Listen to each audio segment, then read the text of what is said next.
What are you wearing? A Canadian tuxedo. Canadian I'm a hockey player. Let's go Blues.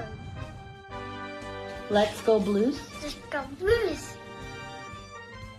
To all you Blues fans, we're bleeding blue with you. Let's go Blues! Let's go Blues! Let's go Blues!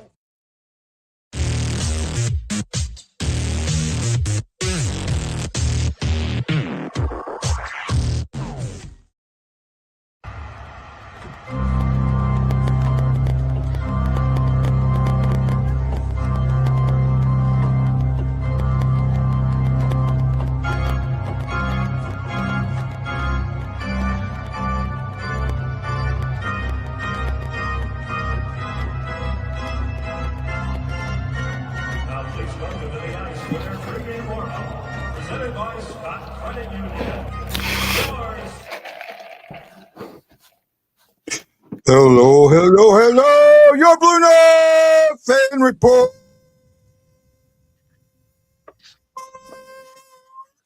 How is everybody doing? I am doing absolutely wonderful. Justin, how are you, my friend? I'm doing fine, man. Just had to rush on pretty much. Yeah, it gets there. Tomorrow, the Wednesday's game. This is the penultimate. I can't say the word right. Game before the break. The next to last game before the break. The next game is actually an hour later, or it's at 4:30 St. Louis time. So it's a TNT game, TBS game, whatever. So so that's going to help. I get teeth yanked on Wednesday morning, so hopefully with the later game, I should be okay. We'll see. We talked about that a little bit. We're taking on the Predators for the last time. We have a chance to even the series at 2 apiece. Some news out of Nashville land. Their GM, Barry Trotz, said, I'm done. He walked away. What do you got to say with that? I mean, Barry Trotz is he's a guy that's been in this game for a while now. I think I didn't hear that he completely walked away. I heard that they were kind of waiting to find his kind of replacement before they actually ended up doing that. Was from the last thing I heard, but I could be wrong. No, you're probably right. I just knew that they held a press conference, so and I knew that he was resigning. I didn't know if they were waiting to find. I didn't know they were waiting. I thought they were going to put an interim in. So my bad on that one if I'm wrong. Right. Oh, by Ryan Green's pissed at me. He says you're an hour and a half late. You're fired. So what happened is I had a lunchtime meeting today. So when I did the show, I kind of did it quickly. If you notice, I didn't put a bunch of teasers there, and I didn't change the start time. So when you do StreamYard, it automatically makes it 2 hours out. So it had the show starting an hour and a half before it was supposed to. So Ryan's mad, and Samantha, our Rose by any other name would still be a Rose, is very cold. I can't say I'm excited about any of the Blues games, but I'm happy to watch Blues hockey. I'm going to put it that way. I'm not a tank guy. I never, ever, ever, ever, ever, ever, ever want to see my team lose, but I know they're going to, and that's okay. It's just right now it comes down to where's the effort. If the effort's there, I'm okay. And the last few games, even though they've lost some of them, the effort has been there, and I'm happy with that. What about you? Yeah, I mean, I'm a little bit more optimistic than you are.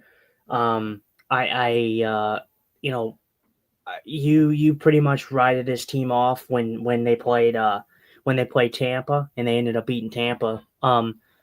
So, I get the concern, I guess. I get the not being optimistic about the team and how they played this year, but I think those type of games that we've seen, the Dallas game, the Tampa game, the Florida game, those are the games that show you that this team is really not that far off. I think they just need a Something needs to change dramatically. The the problem is, I mean, in order for them to make the playoffs, they'd have to go on a historic run. Like they can only lose 1 or 2 games between now and the end of the season, and that's not going to happen, right? The Blues would still be the Blues are still, like I said, the Blues are still not statistically out of it. They'd have to go on a crazy run at the back, the back half of this season here, and where they're at right now, it would put them at least, I think, 103 points. That's if they won every single game. That's not going to happen. Yeah. But 103 points, so that kind of puts it in perspective. That's still quite a bit of points right there. Obviously, they're not going to win all those games, but it is perfectly statistically possible that they can go on some type of run to put them in a position to where they have a chance at a playoff spot. I'm not saying they're going to be, but it's going to be interesting to see how this team fires after the Olympics. Yeah. I think 2 big wins. Go ahead. No, I do agree with you. I do. It's going to be interesting to see how they respond after the Olympic break, especially with Thomas being out until, he just had some surgery. We don't know how that's going to be affected. I seen somebody trying to put some stuff out there on Reddit saying that the team plays better without Thomas. I mean, you can make, but in all honesty, you can make the stats say, it's like any statistic. You can make a statistic say exactly what you want it to say, right? Have you ever seen the movie, and I'm going to ask this to my audience out there, Mr. Baseball with Tom Selleck? Right? Have you ever seen that, Justin? No, I haven't. Has anybody else out there seen Mr. Baseball with Tom Selleck? And I'm saying baseball wrong because it's supposed to be the Japanese pronunciation of baseball. But has anybody out there seen it? Because there's an important thing I want to preface, and I want to see if at least one person knows it. No, we aren't 100 years old to see that movie. It didn't come out that long ago. Now I got to look it up. When did Mr. Baseball come out? It had to come out 93, 94-ish. Maybe even 91, 92-ish.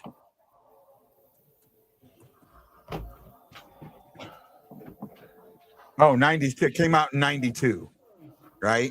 So in this movie, Tom Selleck is an aging baseball player, and they're getting ready to send him down. And he goes to the coaches and he says something along the lines of, last September, I led this team in ninth inning doubles with 2 outs, or he like really clarified the meaning. He probably had 1, or 2, and that's what people do with statistics is they only show you the statistic that supports their argument. Oh, Sam, Sam, ouch. Well, Miracle on Ice, the original is very hard to see. Slapshot's pretty easy to see, but the original, now Miracle, the Disney one, is very easy to see. I mean, you can get that on Disney Plus. So, but Miracle on Ice, the Carl Malden one, is very hard to see. Hi, Kevin! Haven't seen you in a while. I hope you're not mad at me and you still love me a little bit, buddy.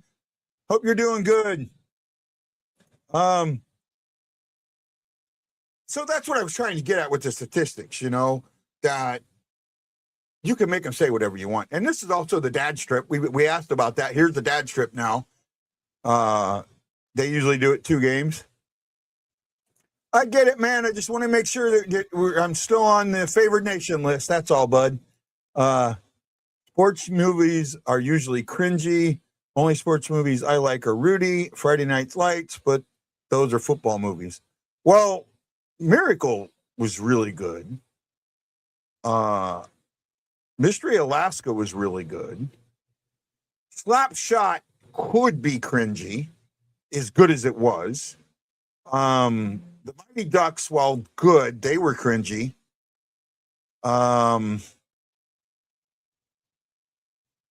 What's another one that I could think of out there? Hockey movie. Oh, well, Goon was absolutely cringy. Both of them. And then the other one, Youngblood. Youngblood was slightly cringy. And I don't know if Justin has seen any of those movies. Yeah, I mean, I've seen. I mean, I don't really watch a lot of quote unquote hockey movies. I've seen a couple. I've seen the. I grew up with the Mighty Ducks. That was always one of Yeah. my favorites. I've watched the Goon movies. I've seen those. I've seen some of them. I just they're not my go-to movies. I mean, they're okay to watch, but No, I get it. I get it. And I was just kind of answering Ryan's question there. So what is your with the video we released is it's mine. So what's your predictions and your player to watch today?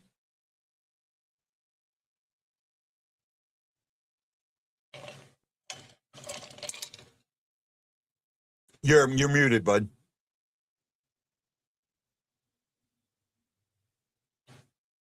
No, he's talking to somebody, I think. Yeah, give him a moment. Give him a moment. Yeah, well, I know for some people it was hilarious. I didn't find it that hilarious, right? The guy that played it, I think right now he's in Shifting Gears. He's an okay comic actor, but he's like one of this new school of comedy where it's like they try and make you laugh instead of making you laugh, right? They try too hard. The only movies I watch are either Harry Potter's Lost Boy horror movies or Jurassic Park movies. Okay. Not my scene. I've seen the Harry Potter's. Okay, your turn. All right. What are you saying now? What are your predictions and player to watch for today? I'm gonna go with 4-2 Blues, and I'm gonna go with Jordan Kyrou. I'm sticking with young guys. I think I said a loss, 3-2, and I do want him to win, but I did say a loss, and I'm going with Snuggerud. I think Snuggerud is slowly building up to be one of those on ice leaders. I don't know about off ice, but he's definitely building up to be an on ice leader. Right? I mean, would you agree, disagree, buddy?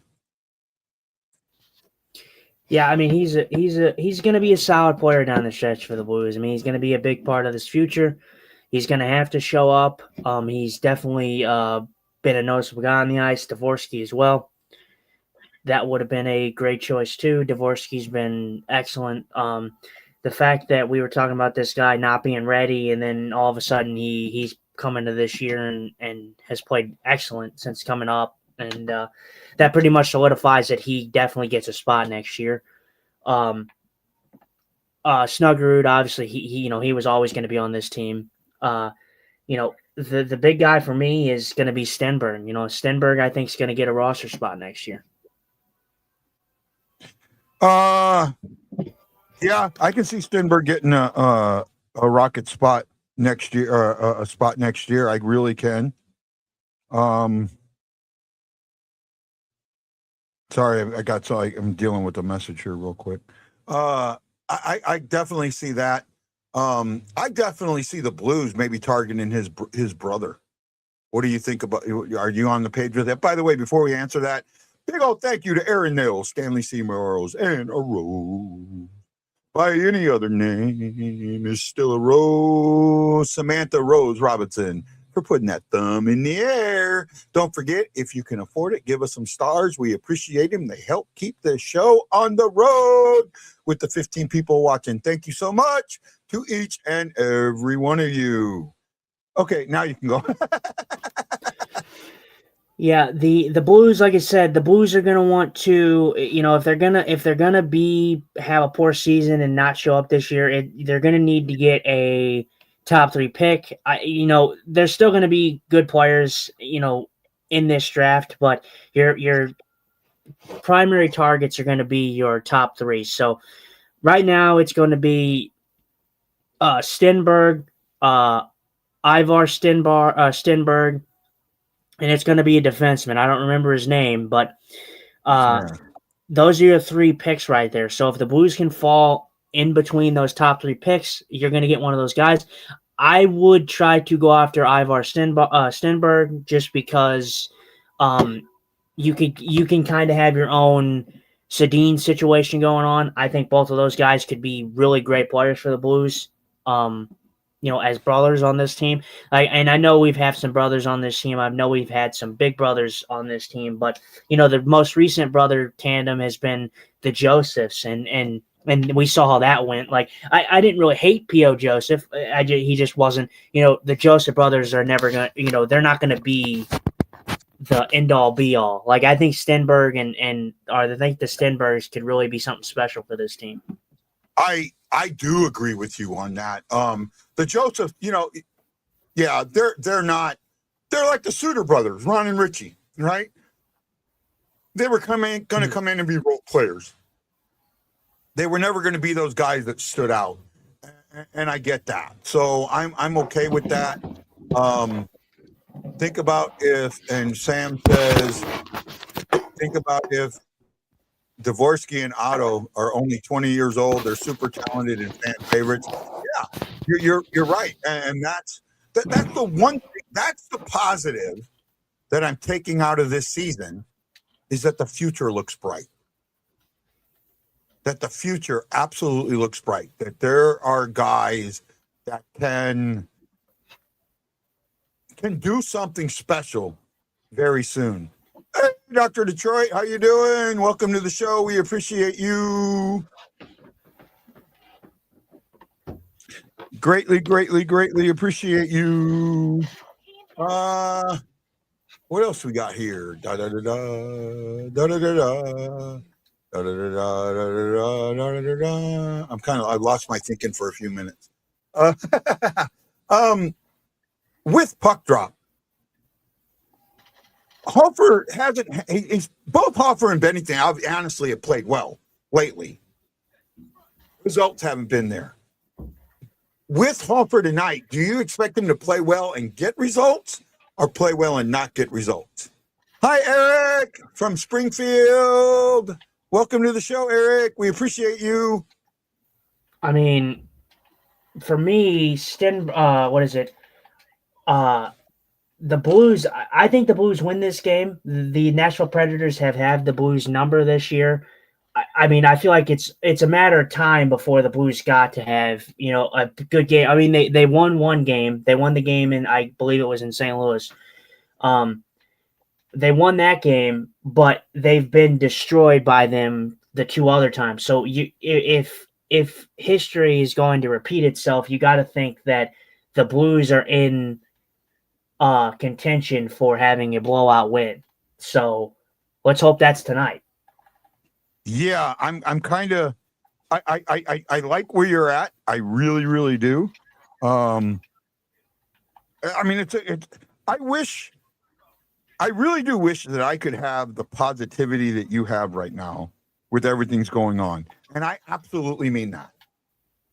Wow, 18 people. I think that's the most we've had in a long time. Thank you. Thank you, thank you, thank you. And if you're watching on Facebook, please put that thumb in the air. Like the show. We'll appreciate it. If you do it on YouTube, I can't see it, but I love you. 19. Keep it coming. Say hi. Get the chat going. Dr. Detroit says, Bam, what is up with the defense not scoring? Fowler and Colton have 1 goal. I didn't even think Colton had a goal yet, did he? I don't even know if Colton Parayko has a goal. Colton Parayko does not have a goal yet. He has a goal against the St. Louis Blues, but not a goal on the other net. He's got more than a goal against the St. Louis. He's got a couple of them. But I can't really blame him though just on that one because most of our defensemen have goals against our team too. So. Oh yeah. Well, I mean it's standard for a defenseman to get a goal against your team, right? It really is. Number 55 has no goals, 12 assists. Cam Fowler, number 17, has 1 goal and 17 assists. So yes, the back end, those 2 guys not helping has hurt. Hey guys, still driving? Drive safe, buddy, in all that weather. Hard for Edmonton to score if they can't get the puck out of their own zone. That's true. I've been trying to watch certain players, and I try not to watch a player because I feel like if I watch just one player, I'm missing a lot. But I'm trying to pay attention to the players that people have been bagging on. Kyrou especially, Bushnevich a little bit, Bennington obviously. And I just don't see what they're seeing. And maybe when they were seeing it, I wasn't watching. So I don't know. Oh, the Red Wings are going to get he's saying Red Wings are going to get their asses handed to them by the Avalanche tonight. Garland! Okay. Garland, I'm going to call you. Go ahead. You go ahead, and then I'll do it. Detroit. I wouldn't be so sure, buddy. Detroit's been very gutsy. I'll be honest, I don't believe in Detroit in the playoffs.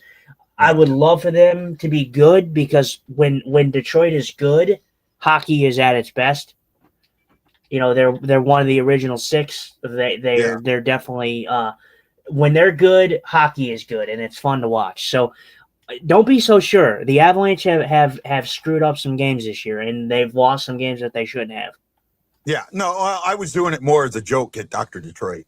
Because that's not what he wrote. But Garland, I'm going to call you out, buddy, and I'm calling you out in a good way. A couple days ago, Garland sent me a very, and I don't even know how to say this, uplifting message on Messenger. And I just want to say thank you. It was a message I needed to hear. I'm glad you said it. Thank you for everything. And I have no clue why you were starstruck because I'm a nobody, my friend. But I appreciate you in many, many, many ways. Had to say that. Sorry, Justin. Kevin's beginning to think that Benner needs freaking LASIK. Well, see, Kevin, this is where we've had an issue. The majority of the goals, especially lately, that are going in against Bennington are not our team related, not Bennington related. And that's something, maybe the game winner in the last game was Bennington related, but I don't know for sure. I struggle with that. But, and that's kind of where I am. Well, Scary says, I think the Avs win 4-1 in Detroit. And Dr. Detroit says, bless your heart, Justin. Yeah, I mean, I really, really am. I mean, when I'm talking about Detroit, I mean, I'm a really, really big Dylan Larkin guy. That guy is very, very underrated. He gets talked about because he's on Detroit, and Detroit's been so bare bones for so long that they haven't been able to, be successful. But Dylan Larkin is a guy that people should be talking about more because, man, oh man, is that guy just an absolute beast to watch on the ice. That guy is a absolute monster for me in fantasy. Yeah. Well, I'm not doing good in fantasy at all. I'm selling now. I'm selling and rebuilding. I got rid of Tarasenko. I got rid of O'Reilly. I got rid of Wedgwood. I got paid for Wedgwood.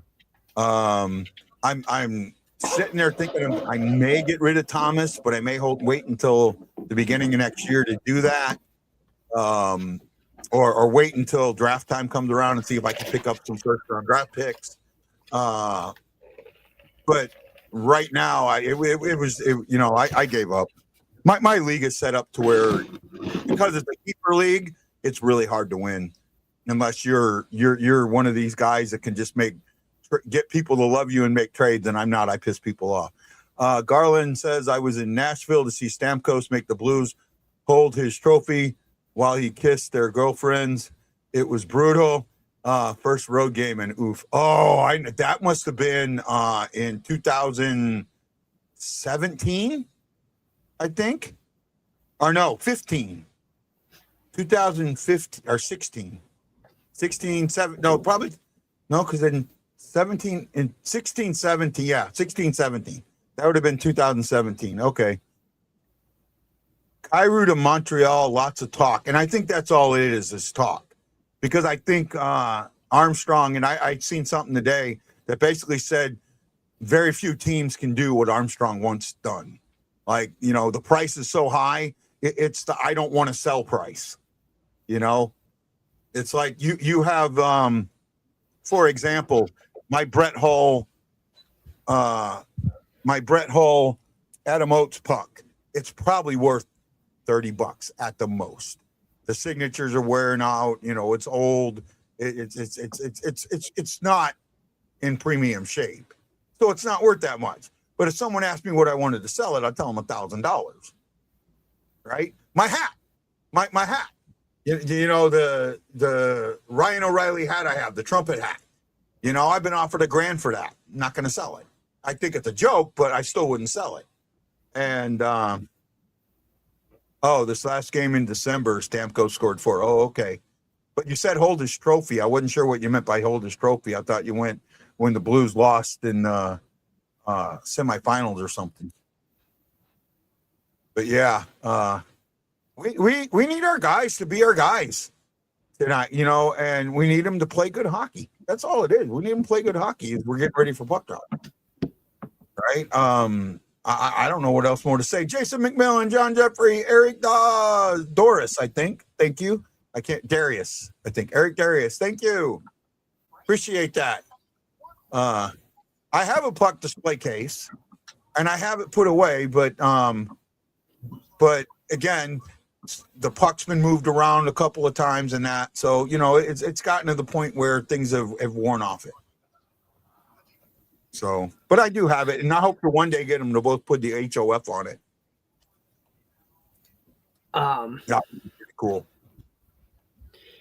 Yeah, I mean, there's been a lot of talks, obviously, with the trading and the Blues and stuff like that. But another perplexing guy for me, and he's not in the lineup right now, but Thomas. I'm sorry, I'm going to be the Thomas apologist here, but I don't understand how fickle we can be with Robert Thomas. I mean, this guy was the guy that carried your team on his back for 2 straight seasons now. I mean, pretty much for the past couple seasons. I mean, maybe even going back further than 2.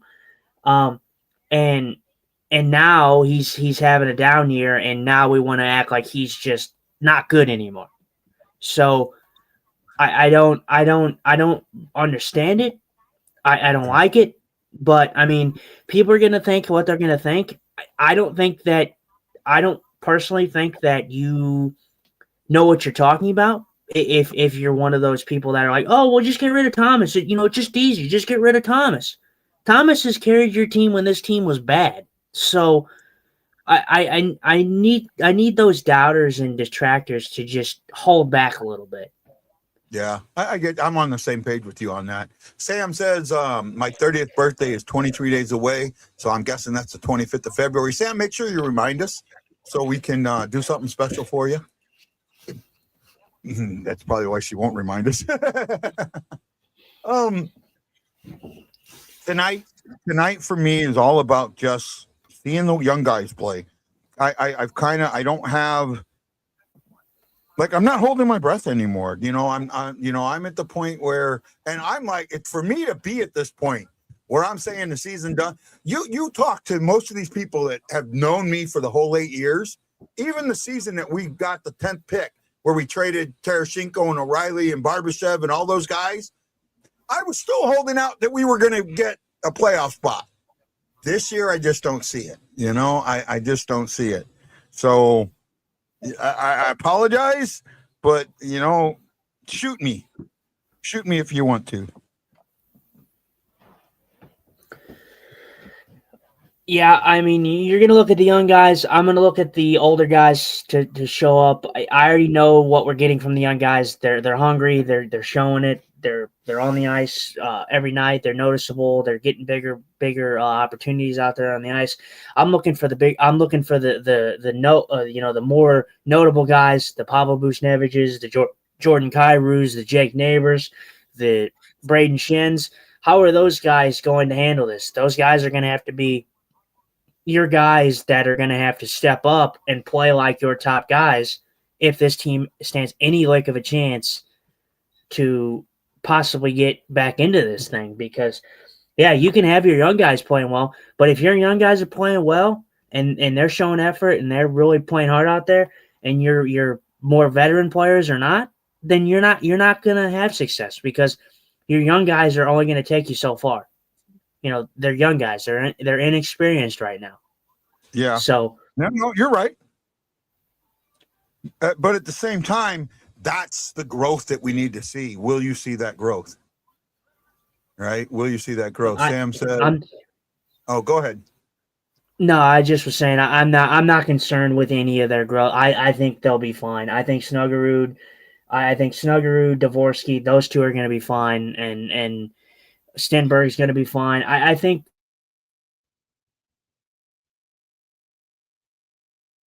He froze. He froze. But it's not just the Blues that have had a struggle this year. There's been multiple teams that you thought were going to be better and aren't. So it's an anomaly season. It's something that we see every couple years in the NHL. You'll have a normalcy of the NHL, and then you'll come into a season and it'll be like this season where it's an anomaly. And it has happened before. This is a little bit more crazy of an anomaly season. This has been pretty far like curveball of an anomaly season. But these anomaly seasons have happened where you see teams that are good playing bad and not playing up to standard, and then you have teams that are supposed to be bad are playing good and overachieving. So it happens. It's always been a thing in the NHL. Yeah. This has been, I will say, this has been a weird season, and you're seeing teams that probably haven't been playoff teams that are going to in a long time. I mean, Detroit could be. I haven't looked at the standings in a while, so I'll look at them now just to kind of refresh my thought process, make sure I don't say anything stupid. You got the Buffalo Sabres in a playoff spot semi-comfortably, right? Detroit is semi-comfortably, I mean, really comfortably in a playoff spot. They're second in their division. They haven't been in the playoffs in a while. Buffalo hasn't been in the playoffs in a while. Then you've got the Kraken. They've missed a couple of playoffs. You got the Ducks. They haven't been in the playoffs in a while. You got the Mammoths, which are sitting right there, and they haven't been in the playoffs in a while, right? So there's a lot going on for all of them. So, and the Mammoth are right there. They're tied with the Kings, so they could easily slip into that spot. The Blues are next to last. We right now would be the second draft pick, I think. We would have the second best chance to get the first pick. Maybe. Yep. We'd have the second best chance. The Vancouver would have the best chance. I would think if Vancouver had the best chance, that there's a good chance they would get it. Yeah. Right.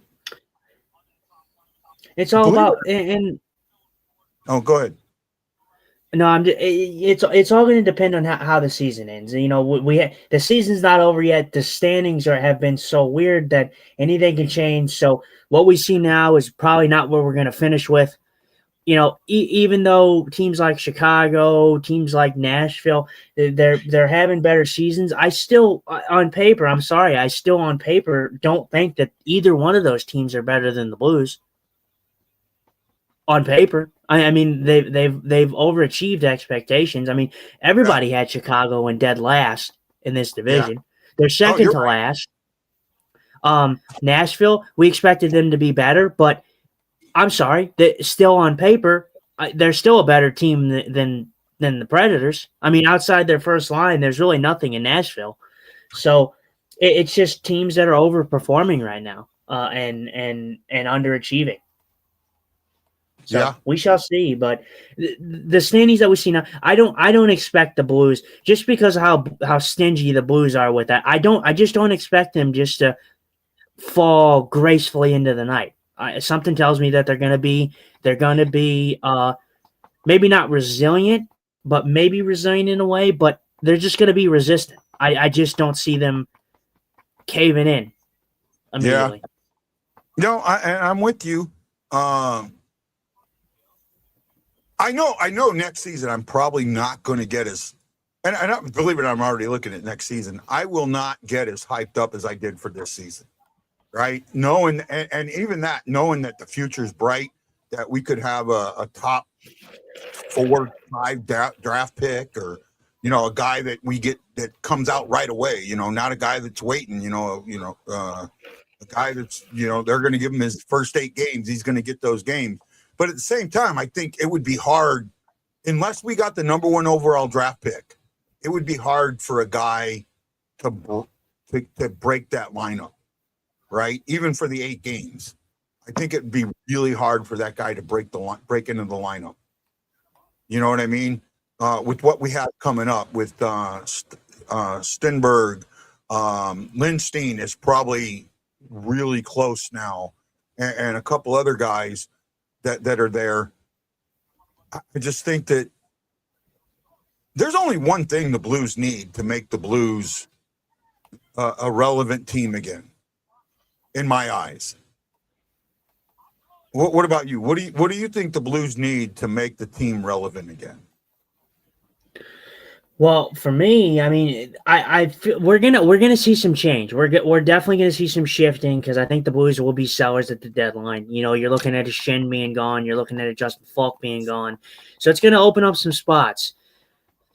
I think for me, this team was capable enough to go on that streak. Yes, they went on a streak. People called it lucky. People called this. People called it. But I'm sorry, in the NHL, it's the hardest prize sport to play.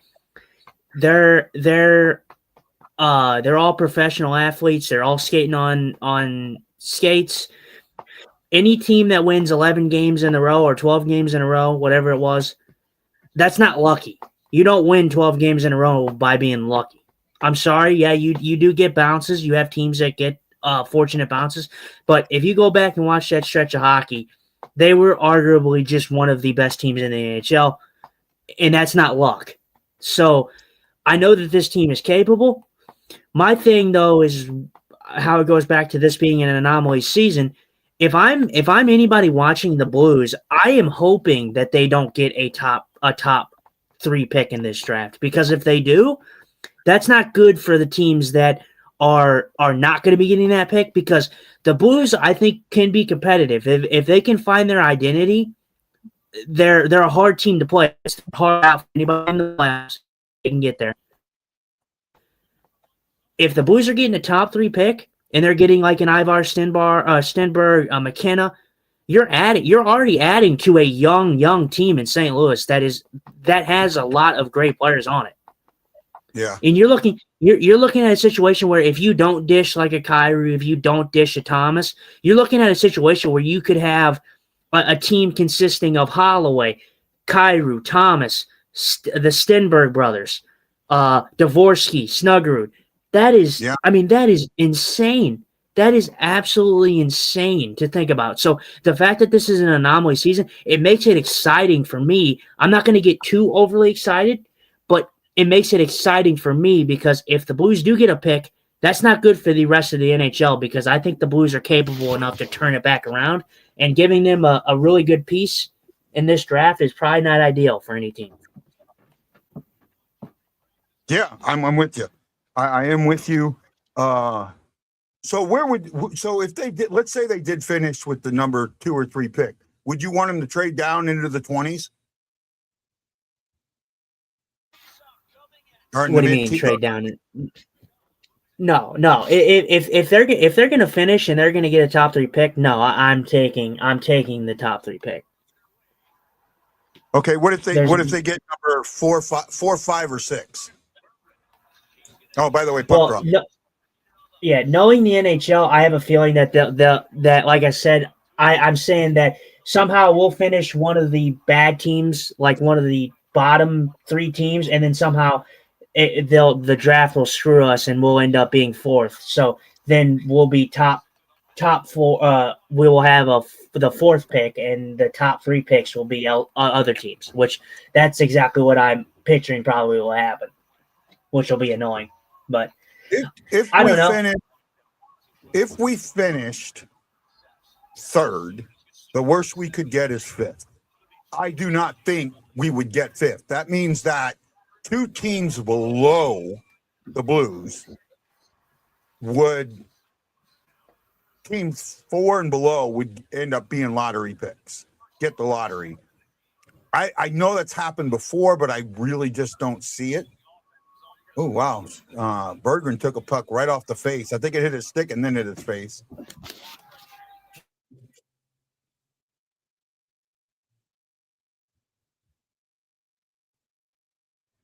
So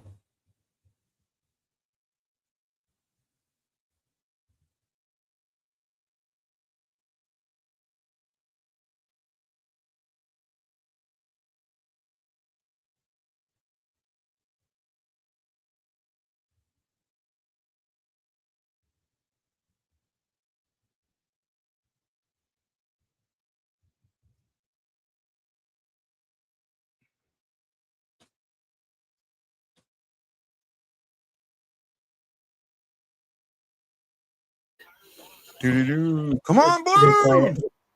What? I said, well, I mean, and I'm glad about my pick. I'm glad I took my pick because I already see it now. He's got a lot of pep in his step in this game already, just from the first 2 minutes of this game. Kyrou? Yeah, Kyrou. He's already looked fast. He's already looked like he's skating out there. Yeah. This is a game. This is a game you miss a guy like Robert Thomas because Robert Thomas, he's a predator killer. You know, you talk about Blues having players that are killers against the Blues. Thomas is a killer against the Predators. I just wanted to play a good game. That's it. The thing that's for me, and I'm sorry, you're gonna say, oh, I don't give the Nashville Predators any credit, but I'm sorry. The last few times that we played Nashville, there was nothing special. I mean, they blow the Blues out, and the only thing that the Nashville Predators do is bank on lucky bounces. They just throw the puck to the net and hope for bounces. You know, that's pretty much been their MO for, especially this season, but it's been their MO for pretty much, the longest time now. I mean, not to be a dickhead, but maybe the Blues should do that, you know? But, it is what it is. There's a difference between throwing the puck on net. We talked about this. It's not about, it's quality shots. Yeah. You can throw the puck to the net all you want. I'm saying the Predators throw the puck to the net, and they get a lot of lucky bounces. They get a lot of. They almost got one there. Holy cow! What a save by Hofer. Yeah, they get a lot of just throw the puck to the front of the net and just hope that it lands on their stick, kind of thing. Yeah.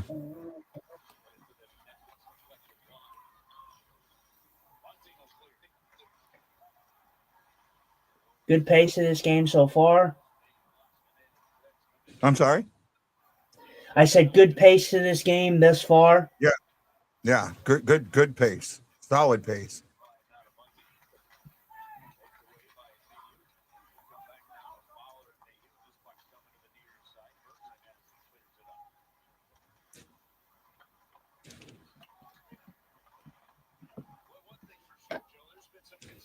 Oh, there we go.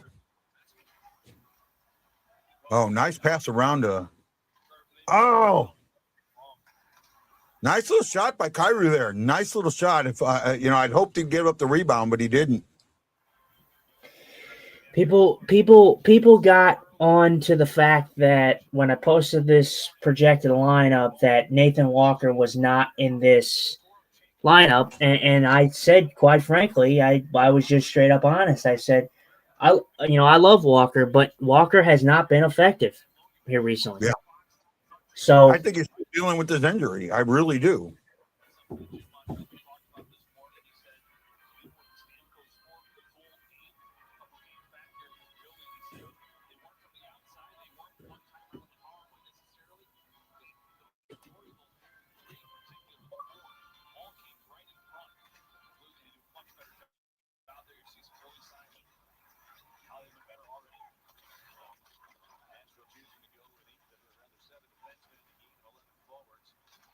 Hey, I got a question for you.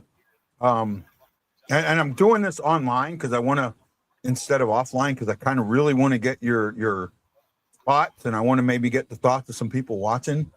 I am thinking about doing a trivia contest where we very put out, close. huh? I'm just watching the game. I saw neighbor's chance right there. I was saying good chance. I'm listening. I must be behind. No, you weren't. We're pretty close. Okay. No, Yeah. I was saying the chance before. I was saying the chance before. Oh, okay. Yeah. Well, that chance before led to that one. Nice start. I'm thinking about doing a 10 to 15 trivia quiz, putting it out in a video and putting our email address and having people email it. And anybody who gets the answers correct, we will either you or you and me will accompany them to a game next season. Yeah. What do you think about that? Yeah, you could do something. Yeah, you could do something like that. Right. Put it in our group, the Hawaii Blues Fan Clan, and allow people from the clan to get in. Because I got questions, like they're questions that you've got to either know or you have to look up. Right. You have to look up. You're either going to know them or you're going to have to look them up. So you got to really get into Blues history to know these questions.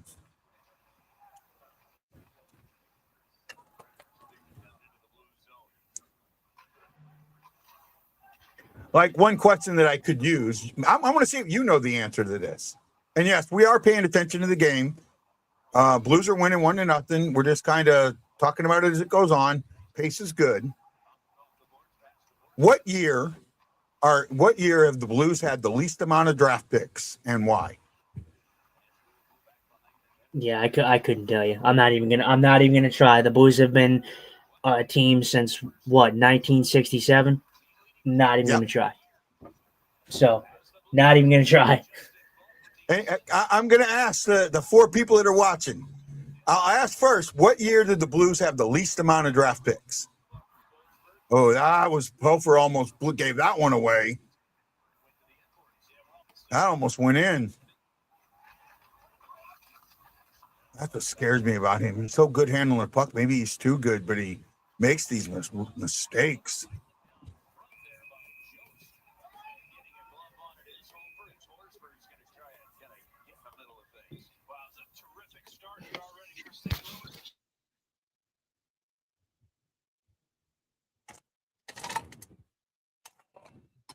Great goal there.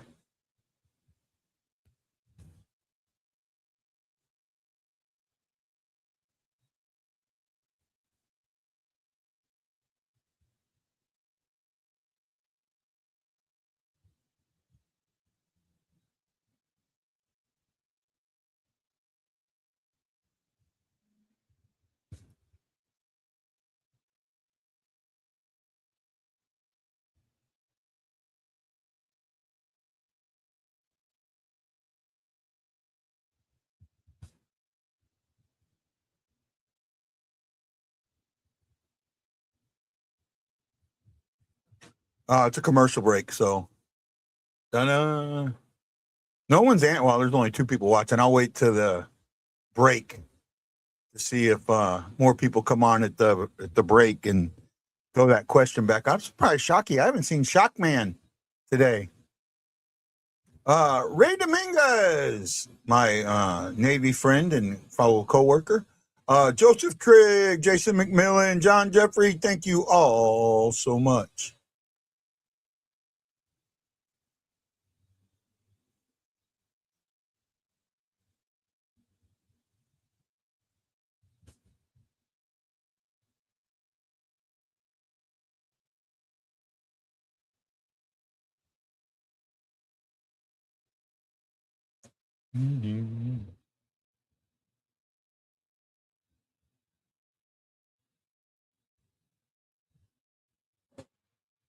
We're on the dad's trip, so yeah. here. So the Blues have statistically done pretty well in both these games, in the mom strip and the dad I strip. think they've only lost one game on the dad strip and one game on the mom strip. Yeah. Yeah, good play. Another great play there by Justin Falk, getting that puck over to Neighbors. All starts up at the top with Bush. Jake Neighbors is the goal leader for the St. Louis Blues with 14. Jordan Kyrou and Shin trail behind him with 12. There's Barry Trotz.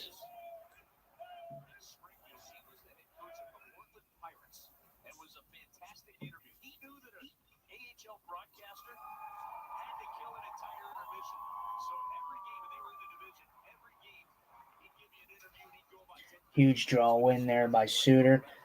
That's what you miss with having not having Suter in the lineup. You miss that ability to win that faceoff. The Blues won it, but the Predators ended up getting it back. It was a little bit of a weird one. Yeah. After he won it. Well, knock on wood, the officiating's been decent so far. Yeah, I mean, I didn't particularly have an issue with the officiating too much in the last game. I thought that they were fine. The missed. Yeah, the miss stuff. But it's not too bad.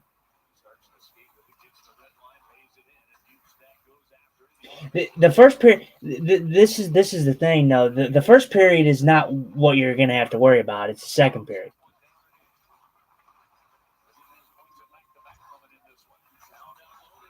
Oh, very good chance there. I believe that was Tyler Tucker's. Tyler Tucker sneaking in there on the back door and trying to get a pass from Kyrou.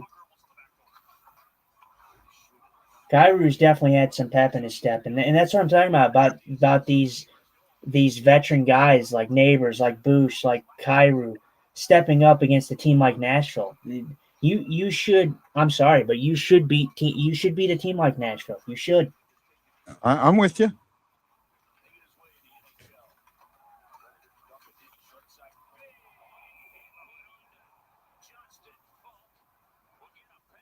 Yeah, there's a penalty coming on Phil Forsberg for pushing Falk into the net.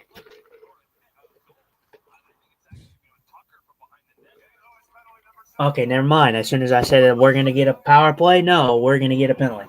Penalty kill. Tyler Tucker for hooking.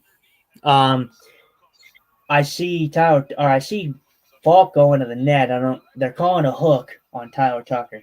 No, he's holding the stick. The embellishment you talk about. It's absolutely there. Oh, and then, oh wow. Well, actually, no. Yeah.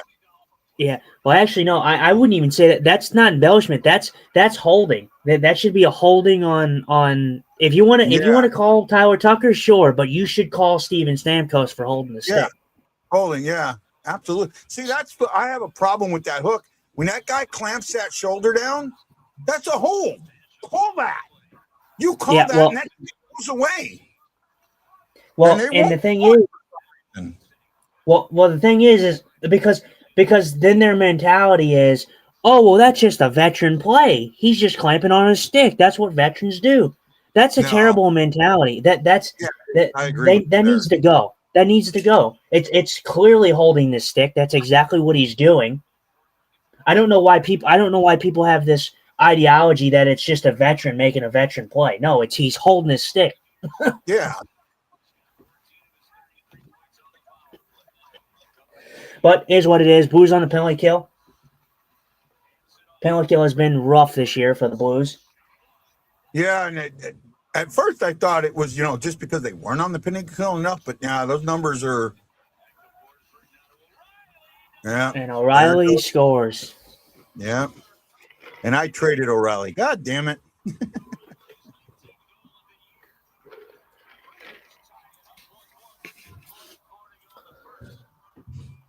Yeah, but these are the games. Like I said, this game is early. The game is tied now. But this is why that I've been so hard up on the officials trying to make the right call. I get it, Tyler Tucker. Sure, call him for the hooking, but you there's no way you should not be calling Steven Stamkos for holding the stick. So, we're going to see how it goes. This is still early, but this is what I say, guy. What do I say? When you call a penalty and then you give a team a chance to score on it and then they score on home ice, what is that going to give them, guy? Yeah, momentum. Yeah, it's going to give them momentum. So we'll see how the Blues respond, and we'll see how Nashville responds. Momentum the Blues had from the opening goal away. Yeah, well, because the Blues were playing well. And again, this isn't me defending Tyler Tucker. He should have got a penalty. I'm fine with the penalty. The penalty's fine. My issue lies with the fact that, the other half. You can't call him for a hook, but then say that Stamkos was not holding his stick. But we'll see. It's still early. Blues still have a pep in their step. They're kind of pushing. I mean, they're not. It's still early. Like they just got out of the goal, but.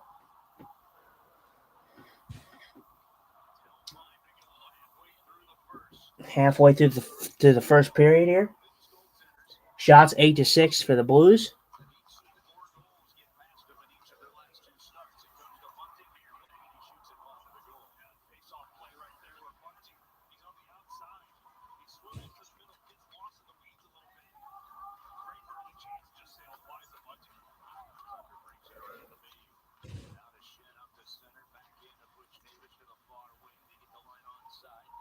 Try there.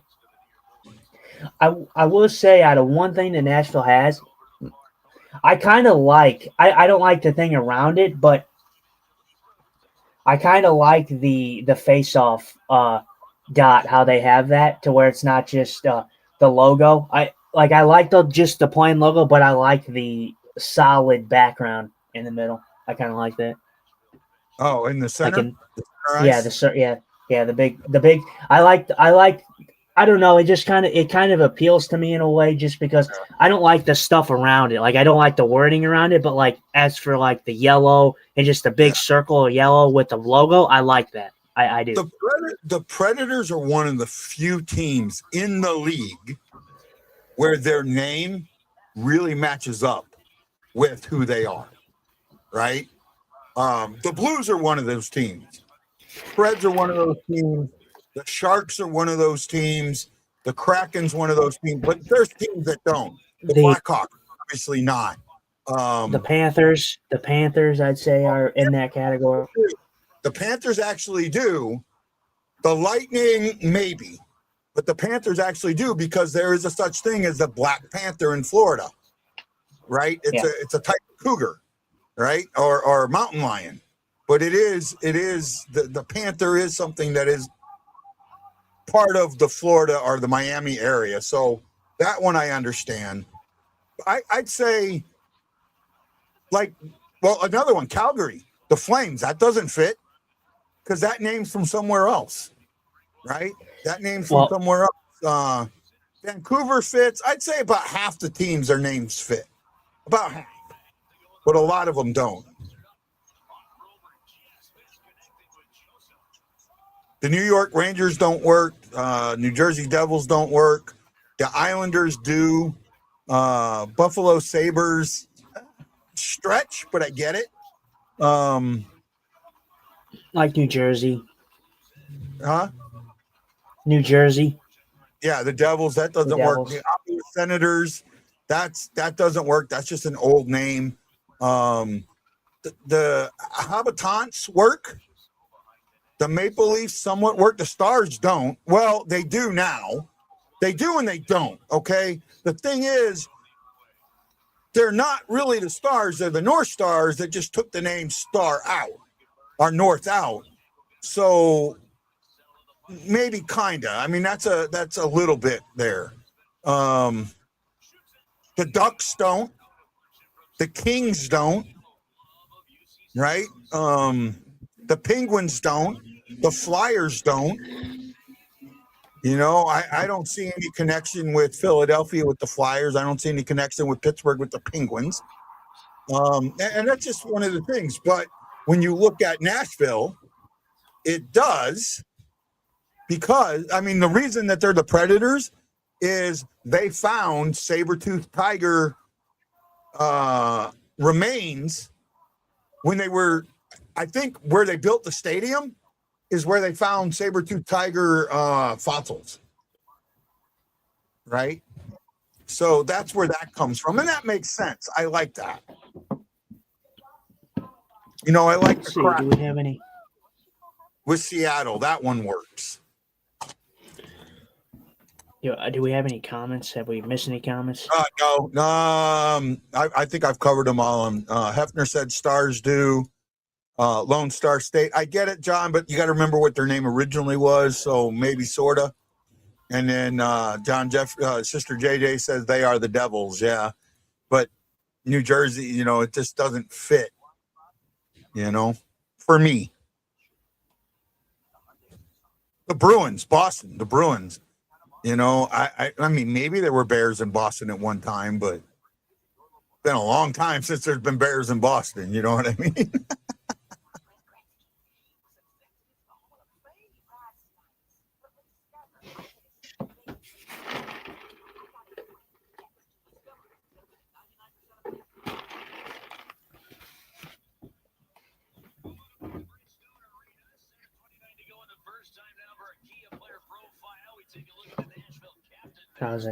1,000 games from Roman Yossi, 758 points. He's a defenseman. Been a very good defenseman over his career. Oh yeah, very good defenseman.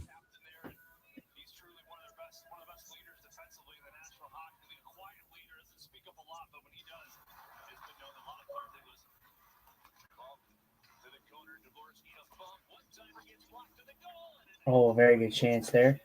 Get a shot by Falk at the point there. Someone's stick broke. I think it was a Nashville Predators player. Oh, Tuck. Oh, that would have been good. Oh, now it's going to lead to a chance on the back end. Oh, good defense. Good defense.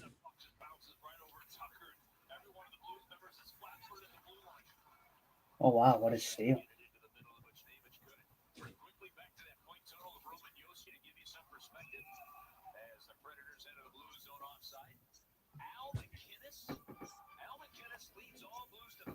Good try there by, I believe it, I don't know who it was. It might have been Bush that picks off that puck behind the net on Saros. Just didn't have anybody in front. It's a good read by him.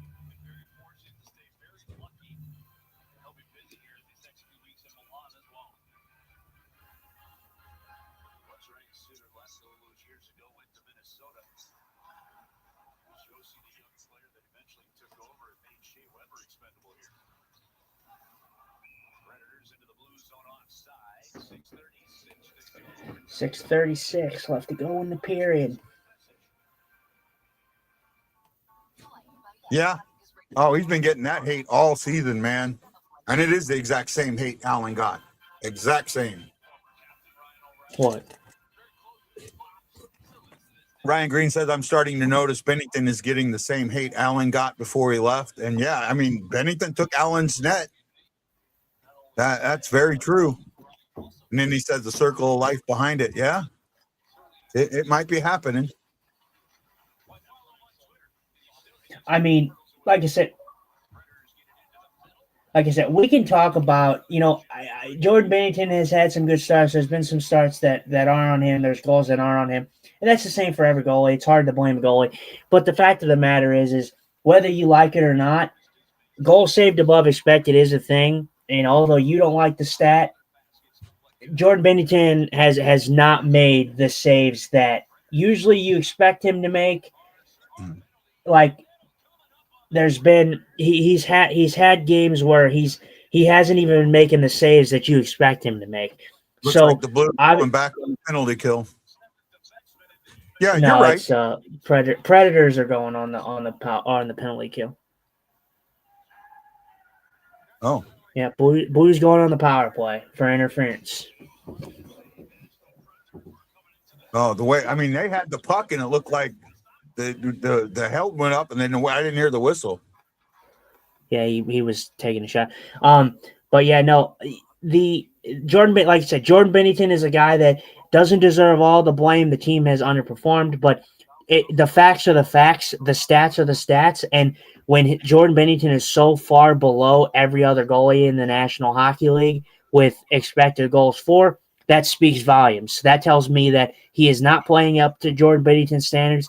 That shows me that he is just not the guy that we know him as. Like, he's a guy that's not making the saves that the saves that he was making, like when he had no chance of making. He still makes those saves, but the fact of the matter is he's not making the saves that he should make. Very, very much agree with you on that.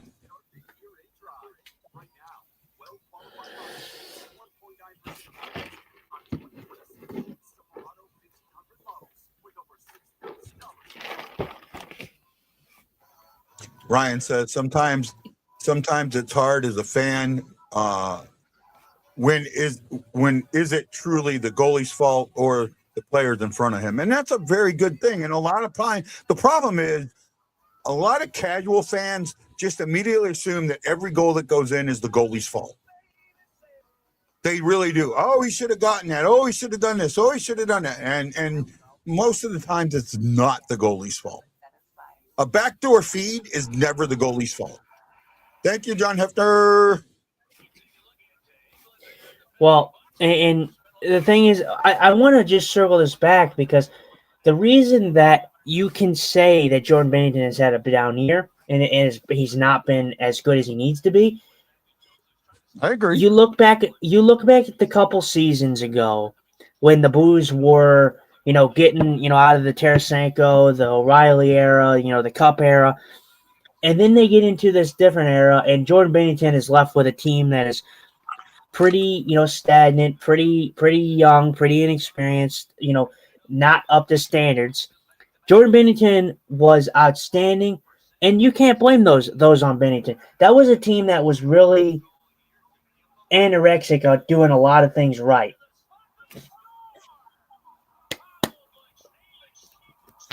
All right, sorry about that. I had to call. I thought you were here. St. Louis. Yeah, that's why I kind of did this. But great play, power play goal.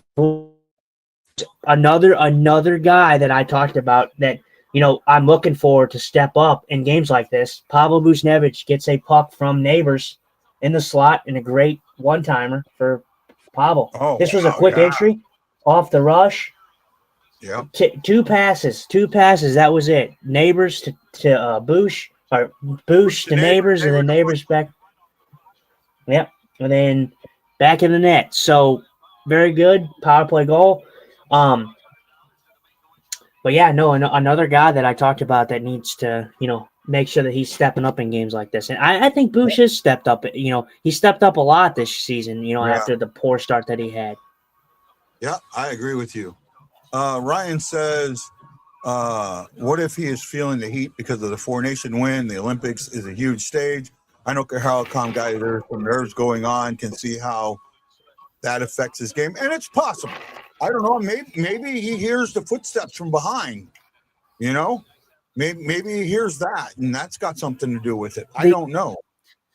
The Olympic stuff, I can maybe understand maybe in some, but I can't really blame the Olympics on this. Jordan Bennington has been poor this whole season, so it's not like a thing that just randomly came on. Like, obviously, there's games where he's not at fault, but there is games where the Blues have showed up, and just like Hofer was to blame for some of them losses too, or especially during the season when he was terrible.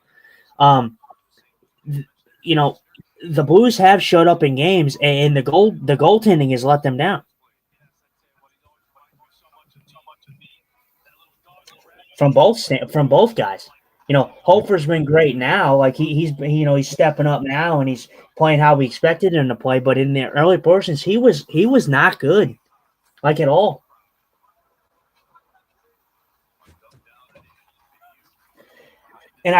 for me, I think if the Blues I think if the Blues got the goaltending that we expected them to have at the beginning of the season, me personally, I don't think the Blues are at the position that they're at right now. I really don't. I think I think that this team could still struggle with scoring, but I think if we were seeing the goaltending that we saw like last year between the two guys and a team that struggled, I feel that the Blues would have gotten to their game a little earlier. Now it seems like it's a little too late. The goaltending, if it was better, you got to ask yourself, if it was better, would the Blues be in a better position? And I think yes. And I don't like to blame goaltending, but you got to call a spade a spade. You gotta No, I get it. gotta tell the truth. Hey, I got to do something real quick. I'm going to take myself out for a little bit, okay? Yeah. Don't worry about the comments. I'll get to them when it comes back. Okay? Yeah. Yeah, I mean, if you guys do comment, I will try to read them. If I can get to them or whatnot. But yeah, I mean, you got to really, like you said, you really got to ask yourself if the Blues goaltending was better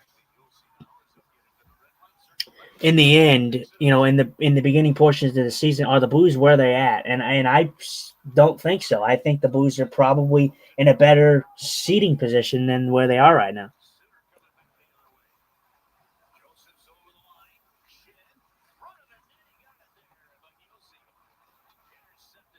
I like what I'm seeing right now, though. The Blues are playing, straightforward hockey right now. There's 3:47 left to go in the period here. 2-1 St. Louis. Shots are 11-7 for the Blues. I feel like this has overall been a good period. Despite the penalty kill being the main issue for the Blues, this has been a pretty solid first period. They're showing most games played right now by some defensemen. They had Barrett Jackman up there. They had, Colton Parayko. He's inching closer and closer.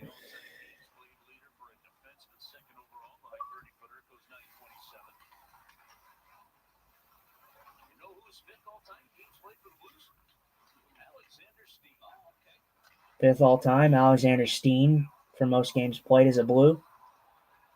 Very good stick there by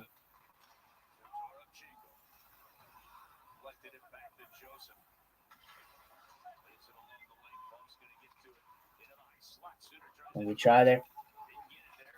He gets that puck to Falk. I like the directiveness that the Blues are playing at right now. They're really not caring where they're shooting this puck. They're taking a very Carolina Hurricanes approach, and that's just shooting the puck. I've said this before. It's looking good. They're not really getting many rebound opportunities, but they are getting shots on that. So I know a lot of fans will be happy about that. But you're going to have to make sure that you're getting pressure in front of Saros. Saros is good enough to just glove those all day if you're just going to let them see them. So.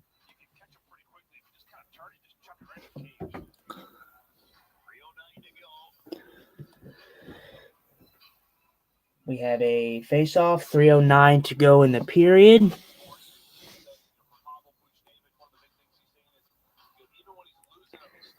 Just been busy. Yeah. I don't know if Guy got to that or not, but if he did not.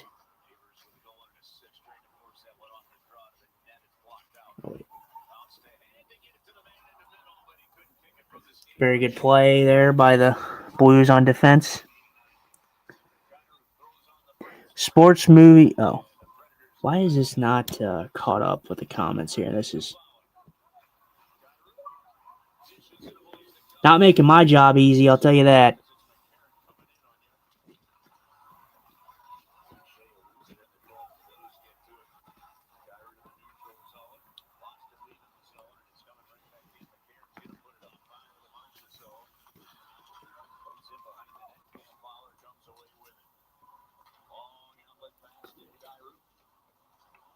Yeah, Ryan, I do agree. Yeah, if the Blues had better goaltending, I do think that they would be at a better seating position than where they are currently.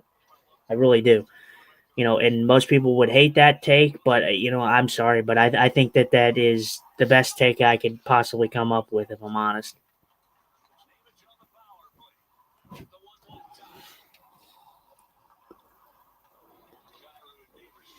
How do I like my tuna fish sandwich? I don't know if that's referring to Guy or me, because I don't eat no tuna fish sandwich, my brother. So,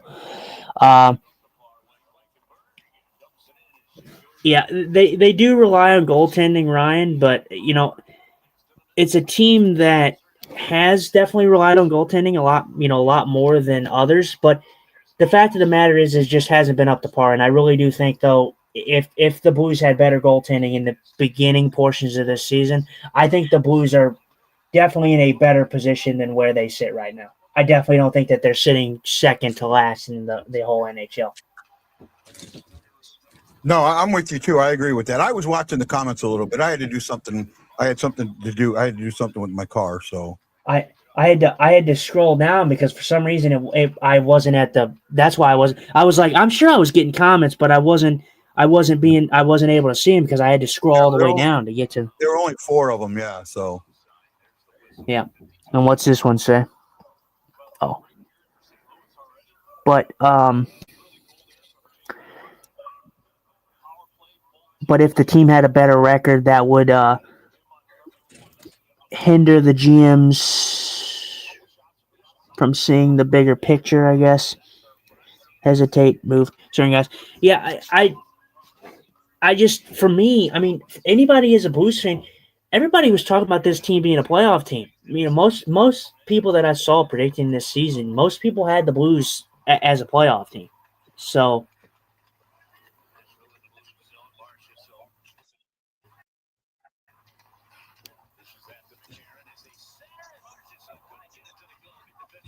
chance there. Only about 30 seconds to go in the first period here. It's been a solid period. don't want to give up a late one though. Nope.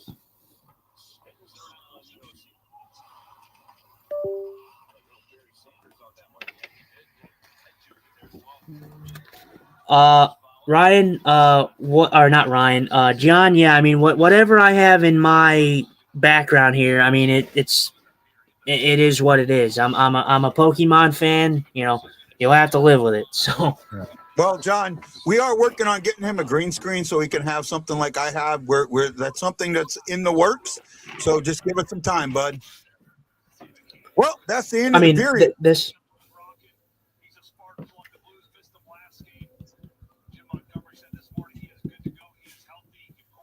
Ryan says, I'm excited to get an away jersey. I hope they keep these for a long time. I mean, they're just a white jersey, though, aren't they? I like the away jerseys. I do. I like them. I like them better than the. I like.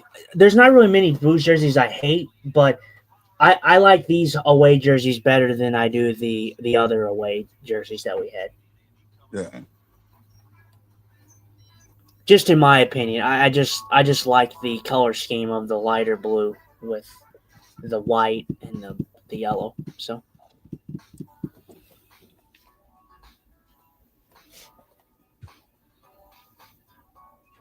Don't worry about comments. I'll cover them.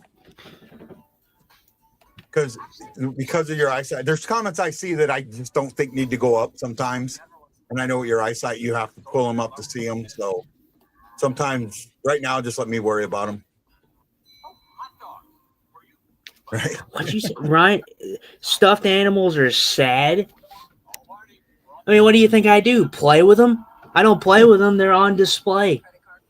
That's the whole point. Well, now that we're at I'm going to ask my trivia question now. And I'm going to see if anybody knows it. Here's the trivia. So what we're talking about is I'm thinking about doing a trivia contest after the Olympic break and have it run through the end of the season. I'm going to put out 10 to 15 questions in a video, and you're going to have to email the answers. And these are questions you may know, but you're going to have to look up a lot of them, right? Pardon me. I mean, that's fine and all, but at the same time, I mean, if you're able to look them up, I mean, you can have multiple winners. I mean, Well, no, because it's you pick out of the winners list, right? You draw a name out of the winners list. Okay, you're talking about like doing like that, and then whoever doing it, and then doing like a kind of a raffle thing, seeing Yeah, who or gets it. you could do it the first person to turn them in, right? Turn in all the right answers. But like one of the questions would be, how many Blues first round picks are in the Hall of Fame, and who are they? Mhm. I mean, that's a tough Well, question, right? yeah. Well, I mean, like I said, don't give it away or nothing. Just No, just giving an idea of what they could be. The one that I was talking about, because I've asked this before, so I know some people are going to know it. What is the least amount of draft picks the St. Louis Blues have ever had, and why? What year was the least amount of draft picks? How many did the Blues have, and why? So it's a 3-part question. Let's see if anybody in the chat gets it. If you're there, we'll cover stats while we're waiting. We'll get it here. Shots. If I'm not locked up or frozen, I might be frozen here. So give me a second. Yeah, I'm frozen. Oh man. Google Chrome is locked down on me, so I got to give it a moment. Uh-oh. I may have to close and come back. Or wait a sec. Your stats through the first period, your shots were 14-9 in favor of the Blues. Block shots 5-4 in favor of the Blues. Hits 7-6 also in favor of the Blues. Faceoffs were in favor of the Nashville Predators 12-7. The power plays were 1-for-1 for both teams. So special teams has shown up tonight for at least for both teams in the first 2 power plays. And then your score that matters 2-1 for the St. Louis Blues heading into the second period. So those are your stats. We had let's see here. Oh, what in the world was that? What was that? Me coming back in, and I gotta figure. Well, now, yeah. Yeah, there we go. I can't make that go away. There we go. So okay. Yeah. I was. Yeah. I don't know how much of that you actually heard. I went over the stats. So yeah, I heard most of it. Yeah. So I went over them. What is it? The penalties. Tyler Tucker took a hooking at 2 minutes. We talked about that one when it happened. We thought that there probably should have been one on Stamkos as well for holding the stick. Yeah. And then the Nashville Predators scored. O'Reilly got the goal on that one, assisted by Yossi and Forsberg. Great deflection. Obviously, O'Reilly's bread and butter deflections. Then England takes a penalty for interference. The Blues end up scoring on it. Pavel Buchnevich in the slot there. I did miss the first goal, but the first goal happened like 4 minutes into the period. Jake Neighbors pots one from Falk and Tucker. So yeah, those are your stats. Not much for the stat sheet for the first period. Here, Ryan Green's talking about what he would do with his John Holmes blow-up doll. That's an old reference. Some may get it, some may not. So here's the trivia question, right? I'm going to ask it again because I haven't seen an answer yet. What year did the Blues have the least amount of draft picks? How many picks did they have, and why? Right? It's a great question.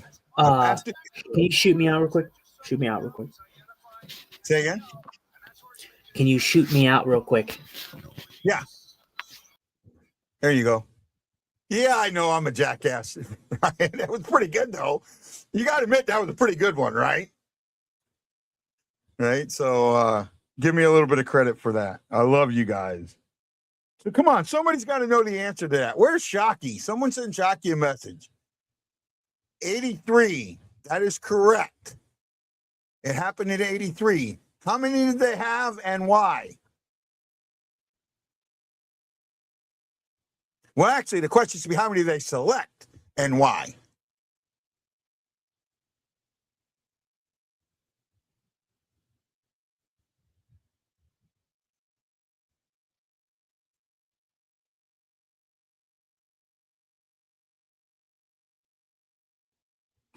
Hi, Rio. I can't read Japanese, but I hope it's good.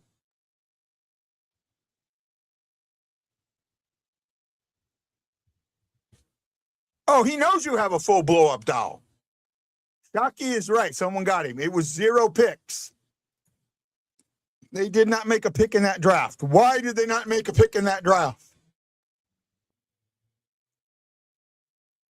He doesn't think. He knows. He knows, Ryan. We all know. You have a John Holmes and Ron Jeremy blow-up doll.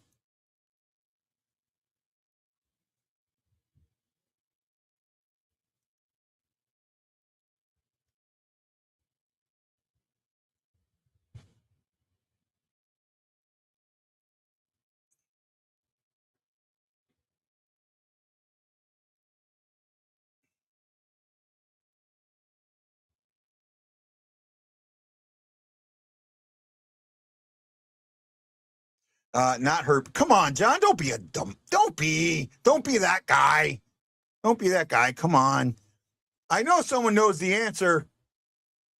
Why did they not make a pick in the 1983 draft? Right?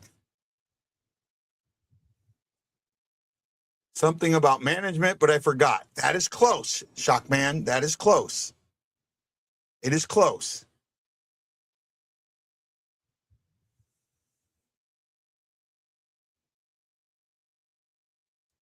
It is close.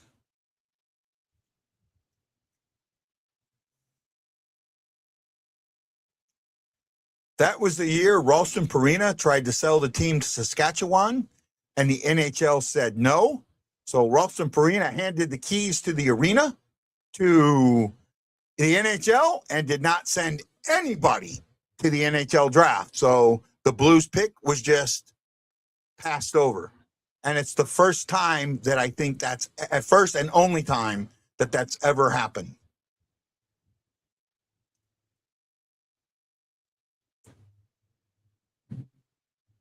Here's another good question. Not a Blues question, but a hockey question. And I'll ask it to see. I know somebody knows this. Why do the Buffalo Sabres have a draft pick, an actual, they picked this person, but it's not listed in any record in the NHL draft? None. They have a player that they drafted that is not listed in the official draft record.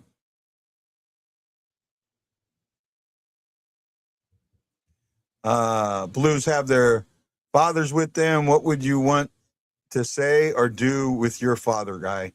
Oh, so that's a tough question because when you say father, that means two different things to me, okay? I have what I consider a natural father, and then I have a dad. My dad is the man that raised me, and he's going up in age. I would love to be able to get him out on a boat fishing or do something like that again. We tried it one time before, and it just really didn't work out that well. I would like to do something like that again. He's a Vietnam vet. I know he's been to the wall once. I would love to take him and when they open the Desert Storm, Desert Shield, the Desert Storm, Desert Shield Memorial, I would love to take him so we could see both of them. You know, we could see the Desert Storm, Desert Shield, and then the Vietnam Veteran Memorial. So that's my answer to that.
I'm looking for something, so forgive me.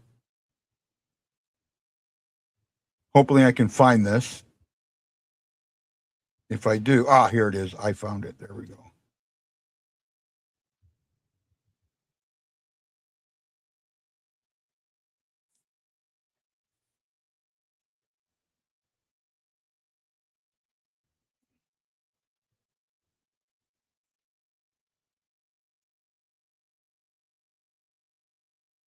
I'm trying something for you. Give me a second. Did you enlist? Actually, yes and no. My grandfather was a World War II Navy vet, and he kind of pushed me more towards the Navy. I did enlist because of both of them, though.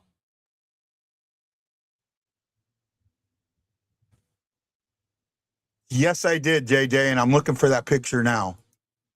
I think I found it. So if you give me a second, I should be able to bring it up. We're at a commercial break, so it is what it is. I love you guys. You know that.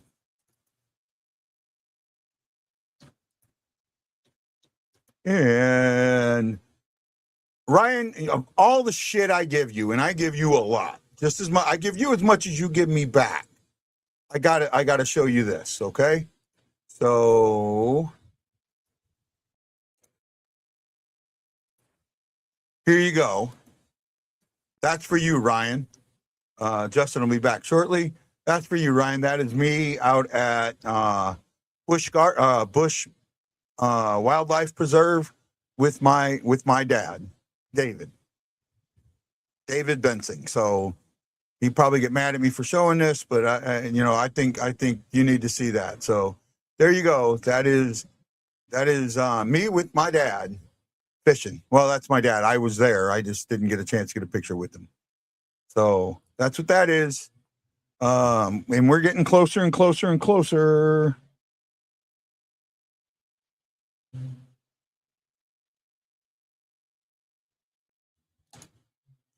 It does. Why does that rod look familiar? Shock man. Do it this way. There we go. Why does that rod look familiar? I can't really blow it up. That's the problem. I wish I could. Blow it up and actually gets smaller. There you go. Got to negative it out. There you go.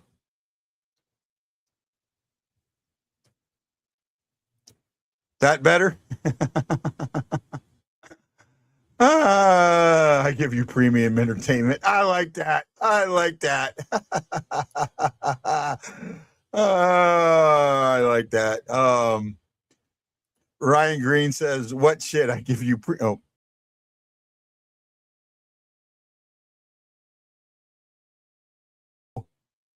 There we go. I can't get myself back into the show. Ryan Green says, "What should I give you premium entertainment?" And Chris Shockey says, "Because I just put line on it yesterday." Yeah, it was a good time. We're going to try and do it more. I want to try and do it more.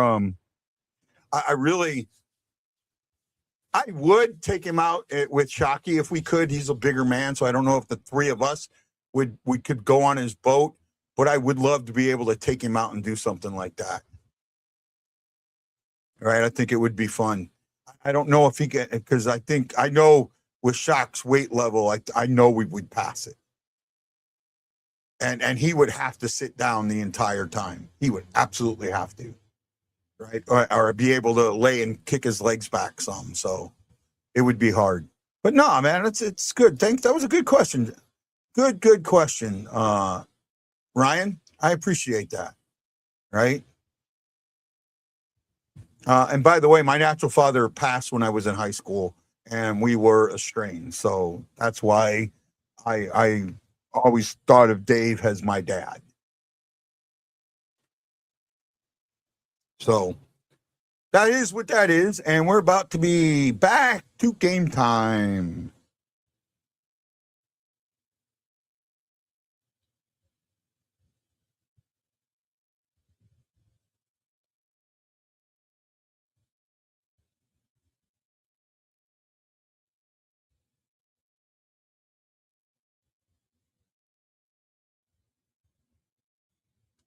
Right? Any more questions for you guys out there?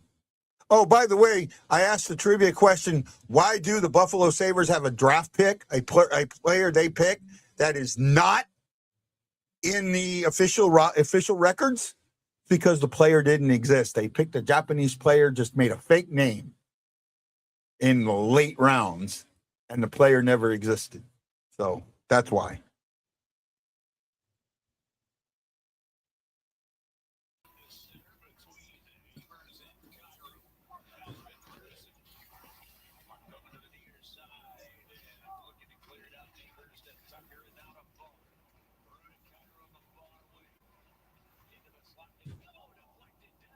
Well, the Blues with the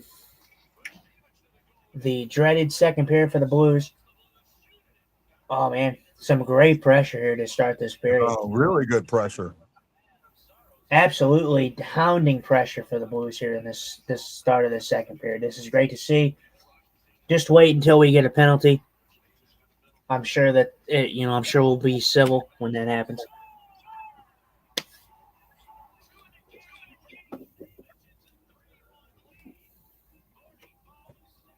Let's go, boys. With this second. Wow. Absolutely fantastic pressure at the start of this period, and they just kept on it. I mean, Bush has had himself an absolute game, and Neighbors too. Neighbors has a goal, and I think he has 2 assists in this game, if I'm not mistaken. He has. Neighbors and Kyrie both have 2 assists. Kyrie with 2 points, Neighbors with 3 points, Bush with 2 points. Are we going to get our first hat trick? I hope so. I hope so. See.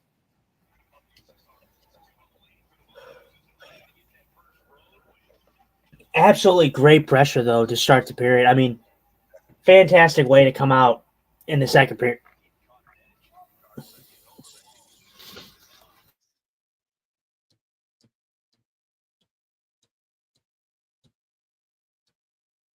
I forgot about the dad's trip when I made my prediction. We normally play really, really well at the dad's trip. I'm thinking like maybe we hire the dads and take them on all all the road trips.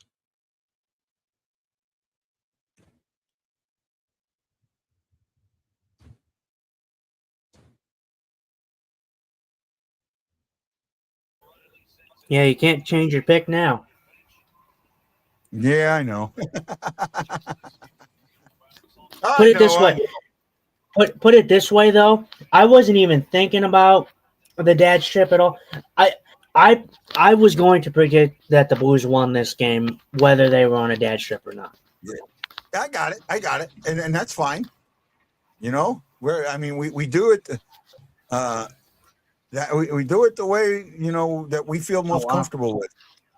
Oh wow, that was almost 4-1. Huh. Man, they are absolutely buzzing in this period. Yeah, I just hope that the most stays where it's supposed to be.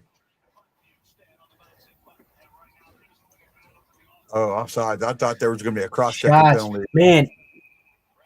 Man, there was a plethora of shots. The Blues have 5 shots in this period. They had 14 in the first period, but they're at 19 shots now. So 19-9. I mean, they're doubling them up. I love it. Yep, they're doubling it up and adding 1.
this line, this veteran line, and I'm so glad that I talked about this in the pregame.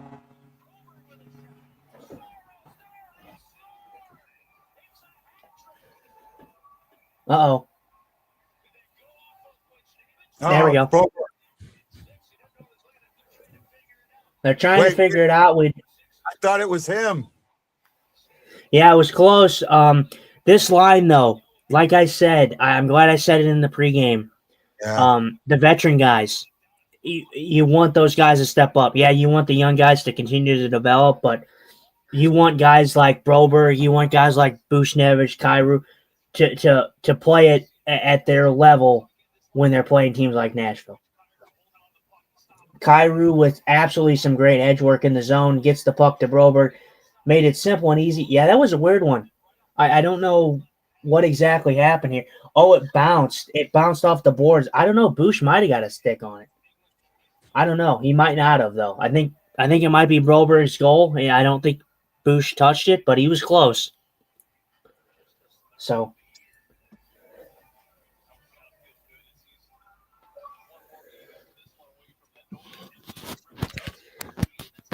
Well, I mean, you said a blowout. You might have nailed this one, Justin. Knock on wood. Still early.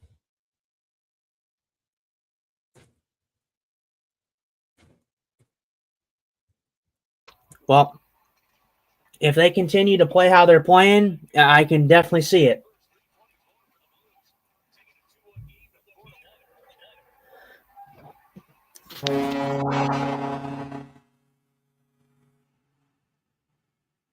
Pareko with his first of the season.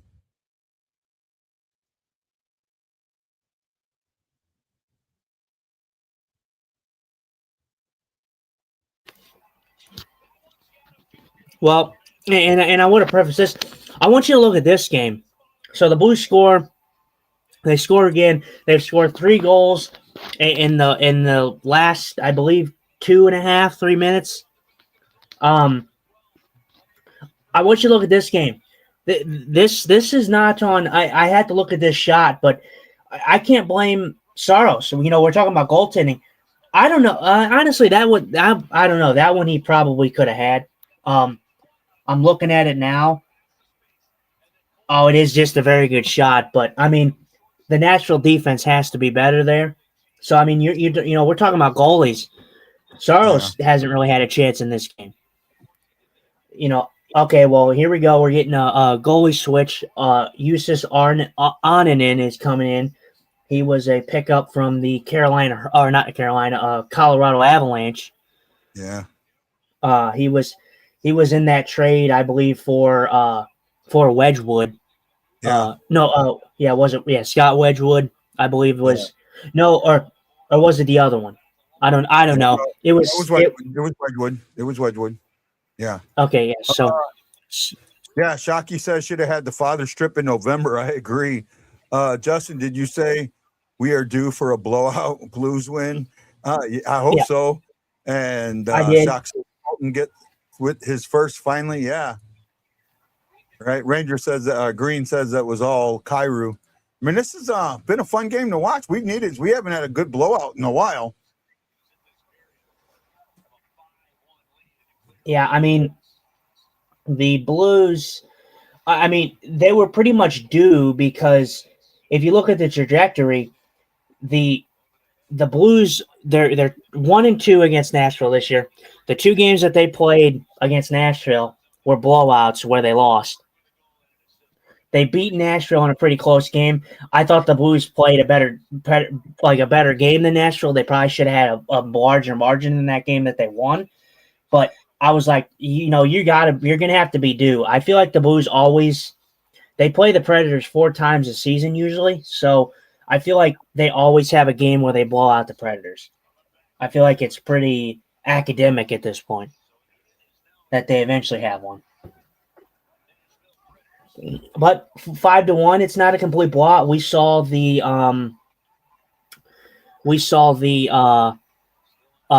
New York Rangers come back to down 5-1 in the Stadium Series last night and win in a shootout. Lightning? The Lightning, sorry, yeah. The Lightning came back against Boston, and they were up. Oh, I'm sorry. I thought that went in. Oh, I thought might get looked at. I think that went in. Well, we'll see. Oh, neighbors! Oh, wow. They are sitting on the door. I guess it didn't go in because the horn would have already gone off, especially after that moment. This has absolutely been one of the best. This has been absolutely one of the best offensive showings that this team has had. Yeah, wow. I mean, they've been all over Nashville. Nashville is not having anything right now. They cannot get in the zone. They cannot touch the puck. Yeah.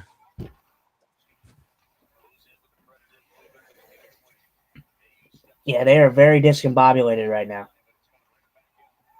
But you need to keep it like that. Shots in this period, 7-0 for the Blues.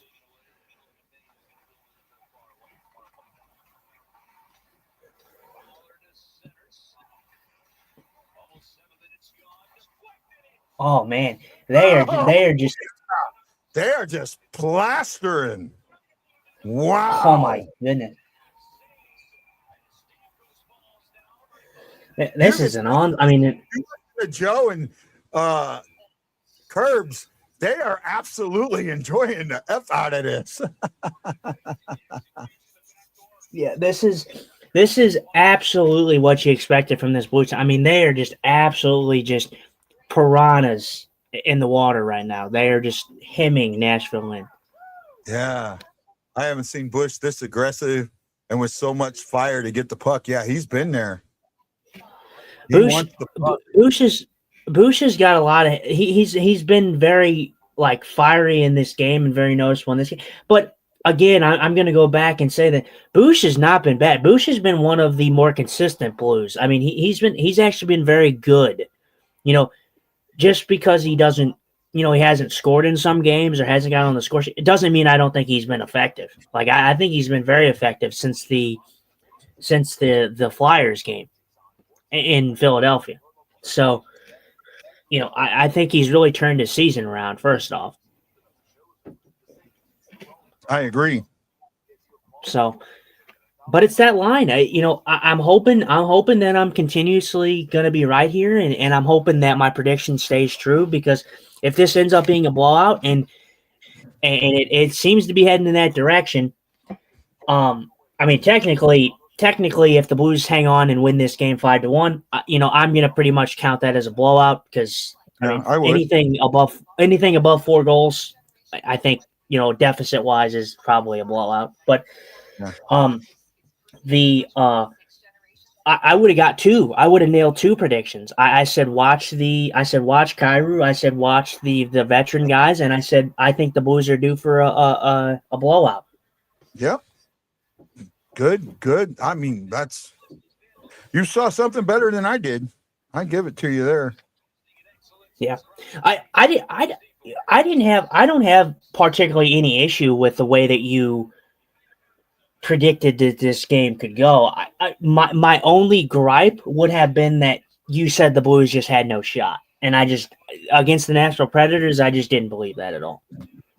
I just feel like the bounces are going against them is what I meant, Oh yeah, so, I know. Well, and Nashville, and believe me, I know, because Nashville is one of them teams that I could definitely see the bounces going against them. That's one of the teams I can definitely see that happening against. But so shots right now, 25-9. 5-9. They haven't had a shot this period. I don't think they've had a shot this period. They haven't. They have not shot this period. We are almost 8 minutes. We're 7.5 minutes in. The Blues have 11 shots to Nashville's none. Yeah. But yeah, no. They changed. UC Saros is not in net anymore, but they went to Onanen. I mean, that's probably the smart move. You don't want to hurt Saros's. We got lucky there. He did it again. I'm telling you, tell Crawford to stay in the net. Tell Hoffer to stay in the goddamn net. Oh my goodness. Did you see that play? I saw. He's definitely a guy that is not Jordan Bennington-esque when it comes to playing the puck. I mean, I think he's getting better. He's growing with it, but like a few times, like there's sometimes I can give him the benefit of the doubt because sometimes them boards. I mean, we've seen crazy bounces before. Them boards, they really do some crazy things sometimes. So He passed it right to their player. Yeah, no. I'm just saying as from a standpoint. Well, one, I'm not going to harp on it because I'm not going to harp on it too much. That's the second time this game he's done that. Yeah, but has it given up a goal? Yeah, but then go ahead. Well, no, and I just want to preface this because you get on to me about like when I said the officials and hammering this on. Did they score? No, they didn't. So I'm not going to harp on it too much. I get what you're saying. He's got to be better with doing that, but at the same time, nothing came of it. So I'm not angry. Yeah, I get it. They put one on. Jason McMillan. Here's what we were talking about earlier. He is an anti-Thomas guy. He says, "Amazing how good our first line has looked without Thomas." I don't know if that's an absolute truth. But this line has looked really good. And for the most part, this has been a second line, not a first line. So, and he says, "What's up, guy?" And I'm just telling you how I feel, bud. So I hope you don't get mad at me. Teresa Singer. Mom! Hi, Mom! Hey, Mom, we miss you. Hi, Mom! Jason McMillan, Samantha Rose, Stanley Marlowe, Aaron Nels, Eric Darius, John Jeffrey, Joseph Trigg, Ray Domingo, and John Hefner. Thank you so much. The Blues. I'm calling her mom. I think she's older than me by like half a year. Yeah. The Blues. They're my thing. Oh, very good try there. Good protection there. Hell, I don't even. We were talking about something, and I got lost in translation now because we went. She's like, "I don't care about you, guy. I'm just looking at my son, my handsome son." He's like, "Guy, you can take yourself out." Okay, I will. Well, Blues right now in this period. Yeah. Still 11-1 in shot, or yeah, still 11-1 in shot, or 11-0 in shots right now this period. I don't think that's a causation thing there, Jason. Says the neighbors have been scoring since Thomas has been out. I don't think that's a causation thing there. I think, especially with neighbors, he's healthy. At least he's healthier. Oh, very good try there. First of all, I want to say this. Tom, first of all, the line in this game, Neighbors, Kyrou, and Bush are not the first line in this game. The first line in this game is Shin, Snuggerud, and Dvorsky. That's your first. That's your official first line. Yeah. So, I get what you're saying. Yeah, technically they are your first line, but you're running them as your second line. But this whole thing about Thomas being out, so now they're producing. This is the first game where I can say that line completely, like those guys have had individual showings, but this is the most complete that I've seen that whole entire line to this point since Thomas has been out. The most aggressive. So, good save by Holford. Finally gets his first action of the period there, up to the task. But yeah, I mean, they've had a great game in this one, but I'm sorry. I just don't understand how a guy like Robert Thomas, who's carried this team for 2 years now, when this team was not doing well offensively, and Thomas was your guy offensively, creating chances, scoring goals, more goals than he usually has to, because he's not really a goal scorer. He's an assist guy. and he carried this team for like 2 seasons, and then now all of a sudden, since he's had a down year, we want to say, oh well, he's terrible, and we should get rid of him. I don't agree with that. Yeah. No, I don't. I don't either, bud. I do not either. Our buddy Lance Scott posted in the group that there are several St. Louis media members who are saying that Falk will be traded by Sunday. Possible. All right. I don't know if I'd like to see it, but I could see it. I don't think Falk's been as bad as what he thinks he has. No, I don't think he's been bad. Sorry, go ahead.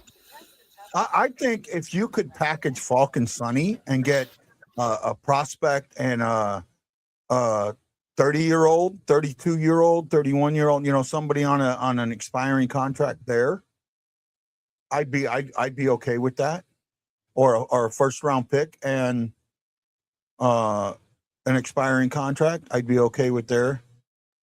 Jason says Thomas has elite talent, but refuses to play blue collar. I disagree with that. He's a perimeter player. He's not captain material. I absolutely disagree with that. I absolutely disagree with that, Jason. And that's okay. We all have the right to agree or disagree. What was it? What did we say? Sorry. Oh, excuse me. Holy shit.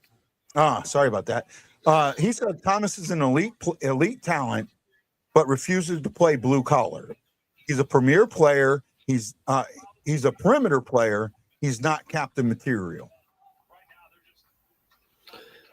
The guy's been your only point per game player for a couple of years, and now he has a down year, and you're going to sit there and say he sucks. He's been injured a lot. Now, go ahead. No, I want to rebuttal because I'm not going to get angry at that comment. Now, you're going to say that I'm agreeing with it. No, I'm not agreeing with it. I don't agree with that at all. But the reason I don't agree with it, what is it? James, right? Or who's the name again? Jason. The reason I don't agree with that, Jason, and the reason I don't agree with that particular statement that you made is because you said that he's a perimeter player and he's just not captain material.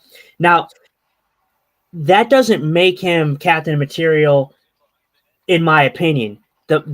Now, if you said Robert Thomas should not be captain because of his attitude issue, where he hangs his head and he get their first shot on goal and it goes in the net. That was their second one. They had a shot before that. Okay.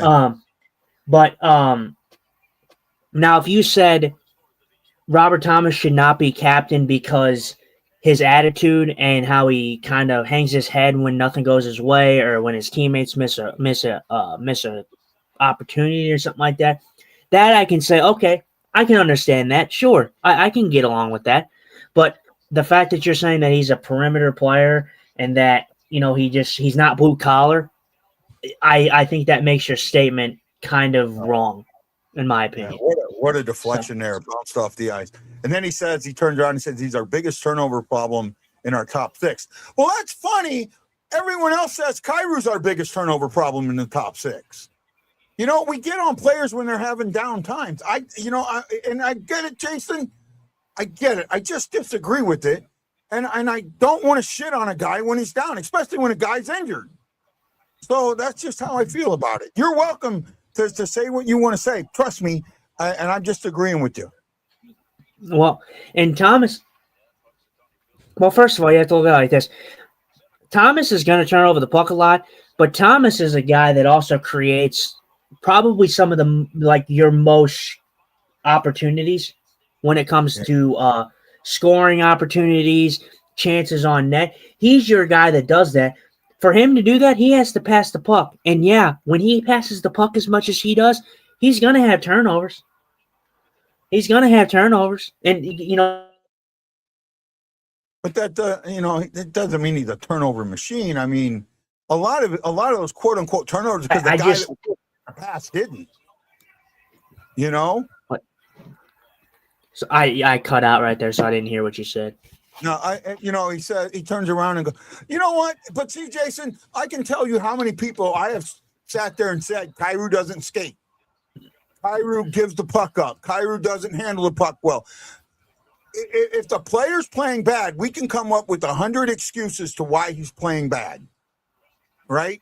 And Jason, buddy, I love you, and you know that. And I don't want you to feel like I'm digging on you, because I'm not. I'm telling you how I feel. I know how you feel, and you have every right to feel that way.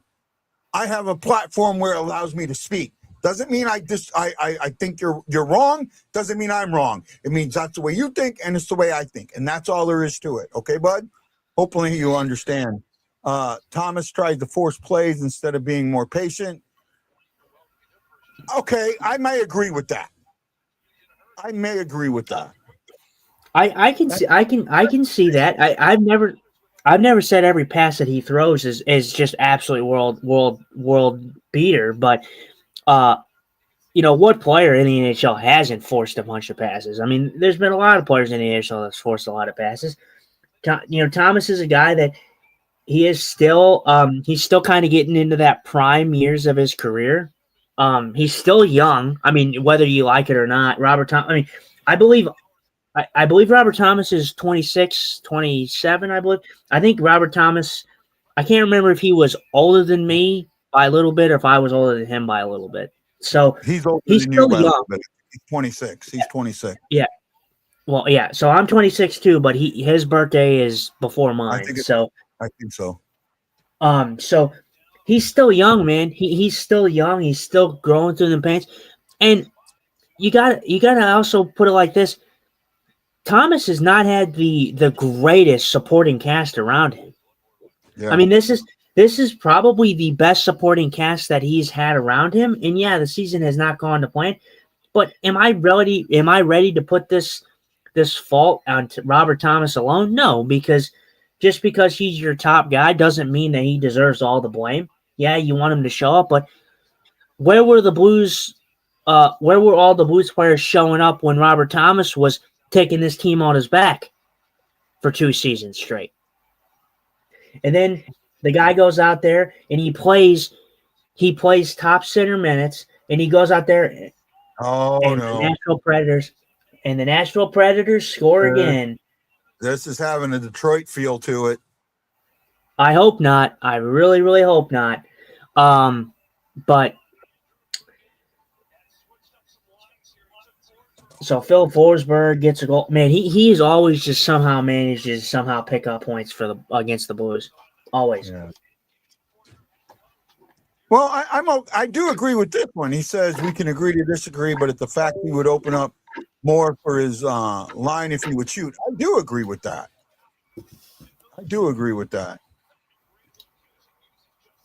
There's times when what a shot. I mean, he hit top shelf, top corner, top hole.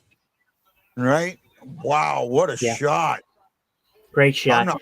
I'm not faulting Hoffer for that at all. No. Jason, I like I said, I can, I agree with some of your points. Some I don't, but I think for me, I can't sit here and say that Robert Thomas is the fault of this. And just because the Blues, I think, are playing, decent and they're playing hard hockey doesn't mean that I think that that's because Robert Thomas is out of the lineup. Yeah. There's you look back at some of the games, right, where the Blues lost. The Blues lost with, a minute left. You look back at some of the games where the Blues lost late. How crucial would it have been to have a Robert Thomas who's played against some of the best players in the league, has playoff experience, in those moments. And also, is a little bit better at Thomas is a little better at clearing the puck late too. Oh, they have gotten Mr. Momentum has shifted his address to Nashville. Yes, it has. It's been a tech. Chris Shockey says, "Damn, Benny sucks." Oh wait. Yeah, no. I love you, buddy. Yeah, Hofer didn't stand a chance on that Forsberg shot. That No, was just none a at wicked shot. all. None at all.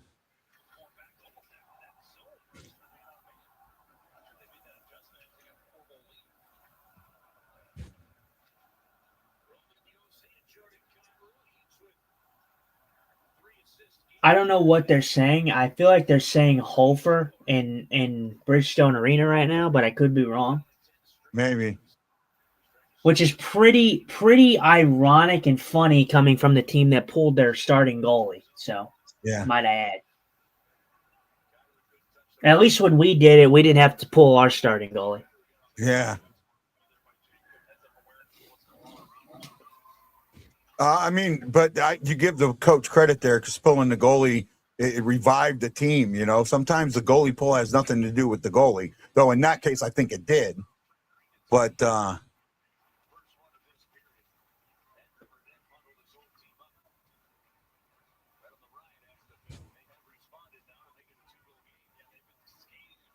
FYI, I only think Hofer had a chance on this. I only think Hofer, he had a small chance, but not much of a chance. I mean, that was like bar down. I mean, that's a hard stop. Corner, a small hole, and I think he was also screened. If he stands up to cover that corner, he leaves all this area open.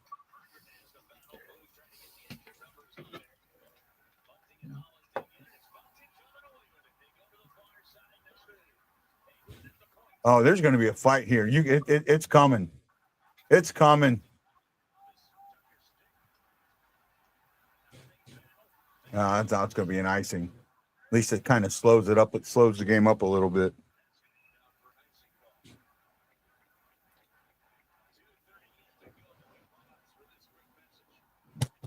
.238 to go in the second period.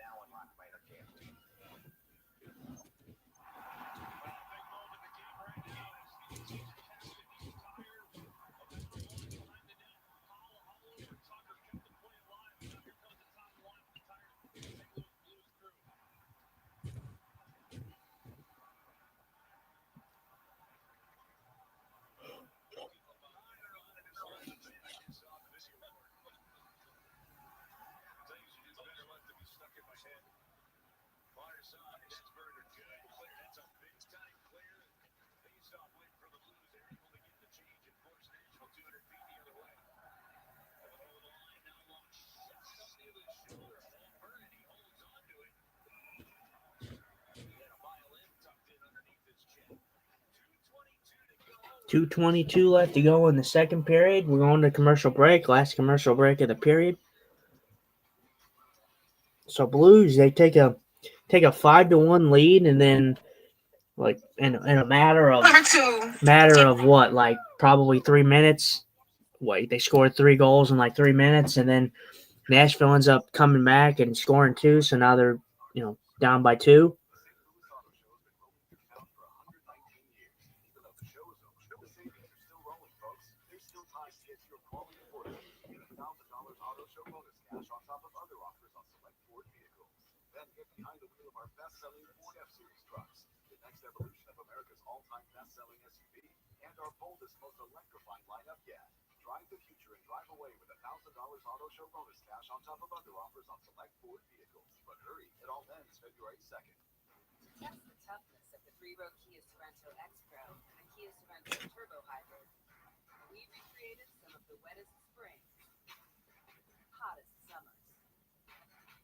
Oh, man. Commercial break. Blues making any deals? It sounds like Falk could get traded by the weekend. So, and that'll just be, I think, the first domino to fall. That you will see more. You will see some other guys getting traded. Well, it'll have to be. You will see some guys getting asked if they're willing to submit a trade list, teams that they would be willing to be traded to. And you know what? And if a guy says no, okay, no problem. That's absolutely fine. Because I think a guy that, like Thomas, let's say they go him to Thomas, and Thomas says, you know what? I love it here. I'm not going anywhere. Okay, that's fine. That's why you have the no trade clause.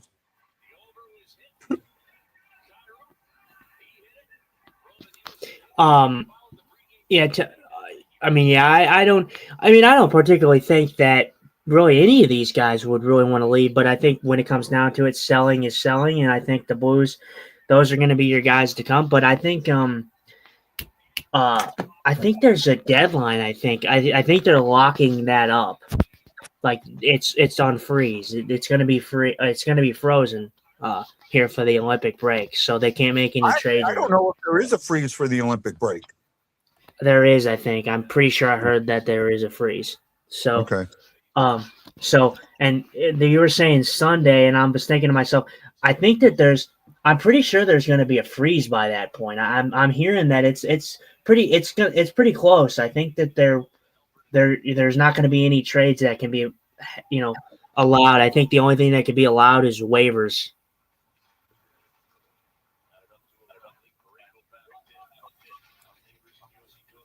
Wednesday. Dr. Detroit says so- Wednesday. But I think some Okay, teams play on Thursday. I think some teams play on Thursday. So yeah, teams play on Thursday. So if anything, it would be Friday. Friday would be the trade freeze. It would be after the teams played on Thursday. It would. I almost think it would have to be.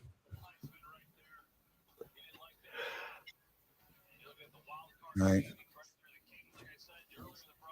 Yeah, the Blues are about 11 points out of a. You know, that's too many. To me, it's just too many teams to jump. You know, I mean, everybody's played about the same amount of games.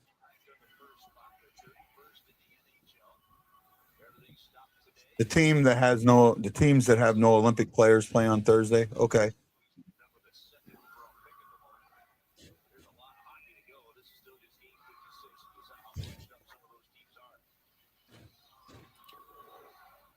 Are you sure? No. Are you sure all these teams have no? The Knights don't have a Olympic player. The Kings don't have an Olympic player. Oh man, that would surprise me if all of these teams, these 14 teams, don't have an Olympic player. Right? Because the Devils have an Olympic player in Hughes, right? Who was it? The Devils? Don't the Devils have an Olympic player? I don't know. I would assume Jack Hughes would make Team USA, but I don't know. He might not have because of his injury.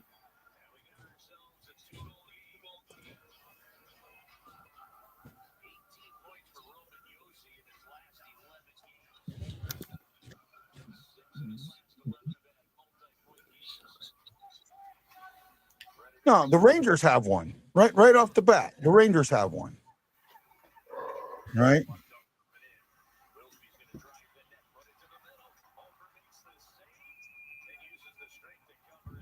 Jack Eichel from the Vegas Golden Knights. I knew it.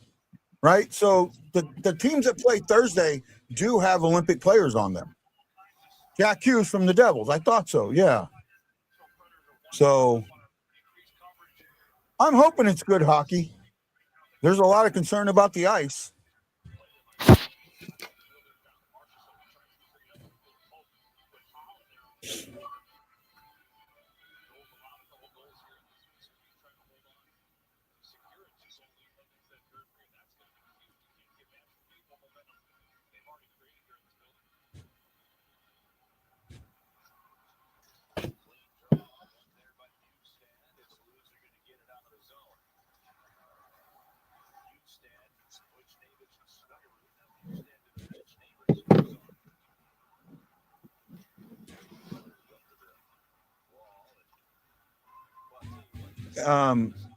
There are to me,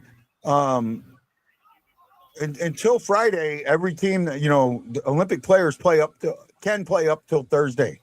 So Friday's when the break happens. I know that the opening ceremonies are Friday or Saturday, and I'm thinking that these guys won't be going until a little bit later.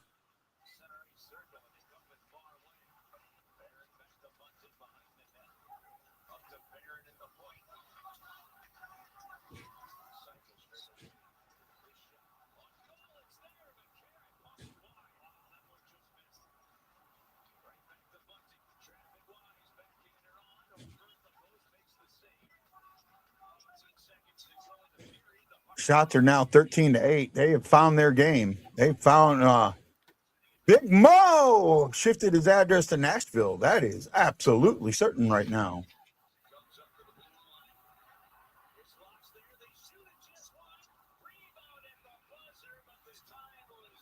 There we go. This is a Detroit game.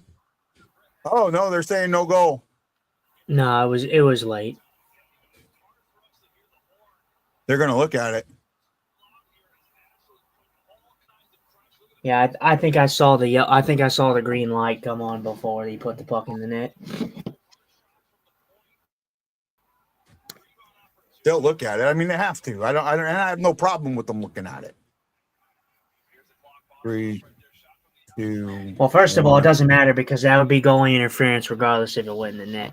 Because you see the it's hard. Nashville player. Way over. It's way past. It's way past. It's way past. And like I said, even if it did count, it would have been goalie interference because the Nashville player takes Hofer out of the net completely. So with not even being touched. So that would have been goalie interference. Yeah. Regardless. Well, so, we don't know that because we don't know what. Oh well, he could. He wouldn't have been able to save that anyways. So well, if you want, yeah, I mean, yeah, with how iffy the goal interference has been, yeah, you could probably say that, but Hofer gets hit way before this play even develops to where he even has a chance to shoot the puck, like where he even has his puck on his stick. So it would have been a goal interference in my opinion. But yeah, Blues. So Blues get three quick ones, and then Nashville kind of comes back a little bit. It's kind of a tale of two periods in that one. It's weird how the momentum just shifted like that. Tale of two halves, yeah. Tale of two halves. First half of the period was all Blues. Second half of the period after the goalie switch was all well, not completely because shortly after the goalie switch it was all Nashville because right after the goalie switch, St. Louis was really on them, and then it shifted, right? But overall, a very good period for the Blues. I mean, even though they did give up the 2 goals, to get that, to get those 3 goals, have this 2-goal lead going into the third, especially as bad as the Blues had played early, this is one that they needed. Shots for that period were 14-9. So shots for each team are the same for each period. The Blues were 14-14, and the Predators were 9-9 for 28-18. Preds had, let's see if I can figure this out, 45 attempts. The Blues, almost 50-something attempts. 9, 10, that's 30, 43 attempts. So I mean, maybe I gave them too many attempts. No, they have. Yeah, I did give them too many attempts. No, I didn't. 37. No, they have 40. Yeah, I did. I gave them too many attempts. They have 45 attempts. So the attempts are close. Hits are 14-12 in favor of the Predators. Giveaways: Nashville 8, Blues 11. Takeaways: Nashville 5, Blues 1. Block shots: Nashville 9, Blues 8. Face-off switched up. The Blue, or no, I take that back. Actually, I flipped those numbers. I screwed those numbers. I'll screw it. Screw the stats. I was wrong. Face-offs are 67% to 30% in favor of Nashville. I had everything flip-flop. Dumbass. Blues have 8 giveaways. Nashville has 11. Blues have 5 takeaways. Nashville has 1. Blues have 9 block shots. Nashville has 8. I screwed that up. Left, right, and center, my friends. Nobody plays on Friday. So Friday would probably be the if they're going to do a freeze, it would be Friday. Like Friday at 4 Eastern or something like that.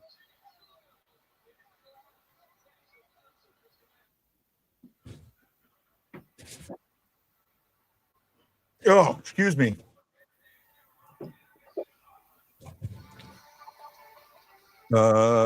Hey Justin, I got to go for a second. Give me a break, okay? Yeah. Can you cover? Yeah. Yeah, so overall, a good period there for the Blues. Like I said, disappointing to see the two goals that they let up after that, but still going into the third period with a 2-goal lead.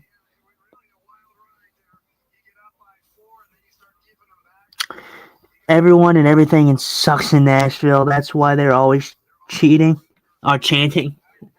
Pretty much. I'd love to disagree with you, bud, but I don't think I can. F Detroit. I don't know. I think it's cutting off the comment there, bud. Or actually, no. I think it was just mess up there. I probably get the wrong day. So, yeah. But let's go over some comments that we have on the Blues Twitter that we usually do. So I'm gonna start with I don't think I'll cover the Boosh ones just because I don't you know what, I will. You know what, we you know, the intermission just started. Let me just cover some of the Twitter comments from the Blues and let's see what people have to say. So it says first comment here, this was on the Boosh goal. And the first comment was, this does not look like tanking. So that there's one about tanking. Actually, that was the only comment on this thread. So, okay. Now it's 4-1. Plenty of goals for the dads. I like it. Hey, they may just pull this one off. I don't know what to do at this point. What's the last comment? So not much on the 4-1 Boosh goals. I didn't really expect much. This is on the Parayko goal, so Parayko gets his first of the season, so I'm sure people will be civil in the chat here. It says, now they will want to pull this.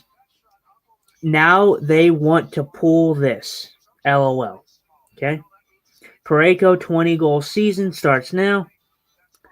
Well, it's about time with a Woody gif, which I kind of expected that. I expect a lot of those.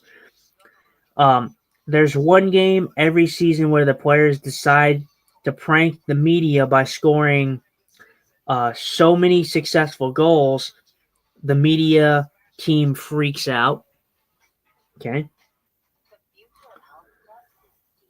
And then St. Louis replies to that comment with a crying emoji, which is pretty funny. Let's see. At least Parayko got the monkey off his back. Yeah, it is very nice to see Parayko get the monkey off his back. He definitely he's not had the greatest of years, but it's good to see him finally get a goal. Hopefully we start to see a shift for Colton Parayko. What is this 2022?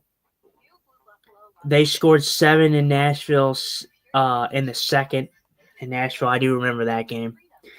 No tanking tonight. Cool graphic, but would rather see the goal. Yep, unstoppable. It's because I started watching. I have supernatural powers, was another comment. First goal of the season for Parayko. The floodgates have opened for Parayko. Oh, my God. Good for him, man. That was one giant monkey off his back. See somebody, you must be in two places at one time there, Jason, because you got the same comment here about getting the monkey off his back. Oh my goodness, oh my God. Best we've looked all year. Wow. Yes. He says, this person says, sell the team, Doug. They're going to ruin it. Okay. So that's another enlightening positive comment, as we see.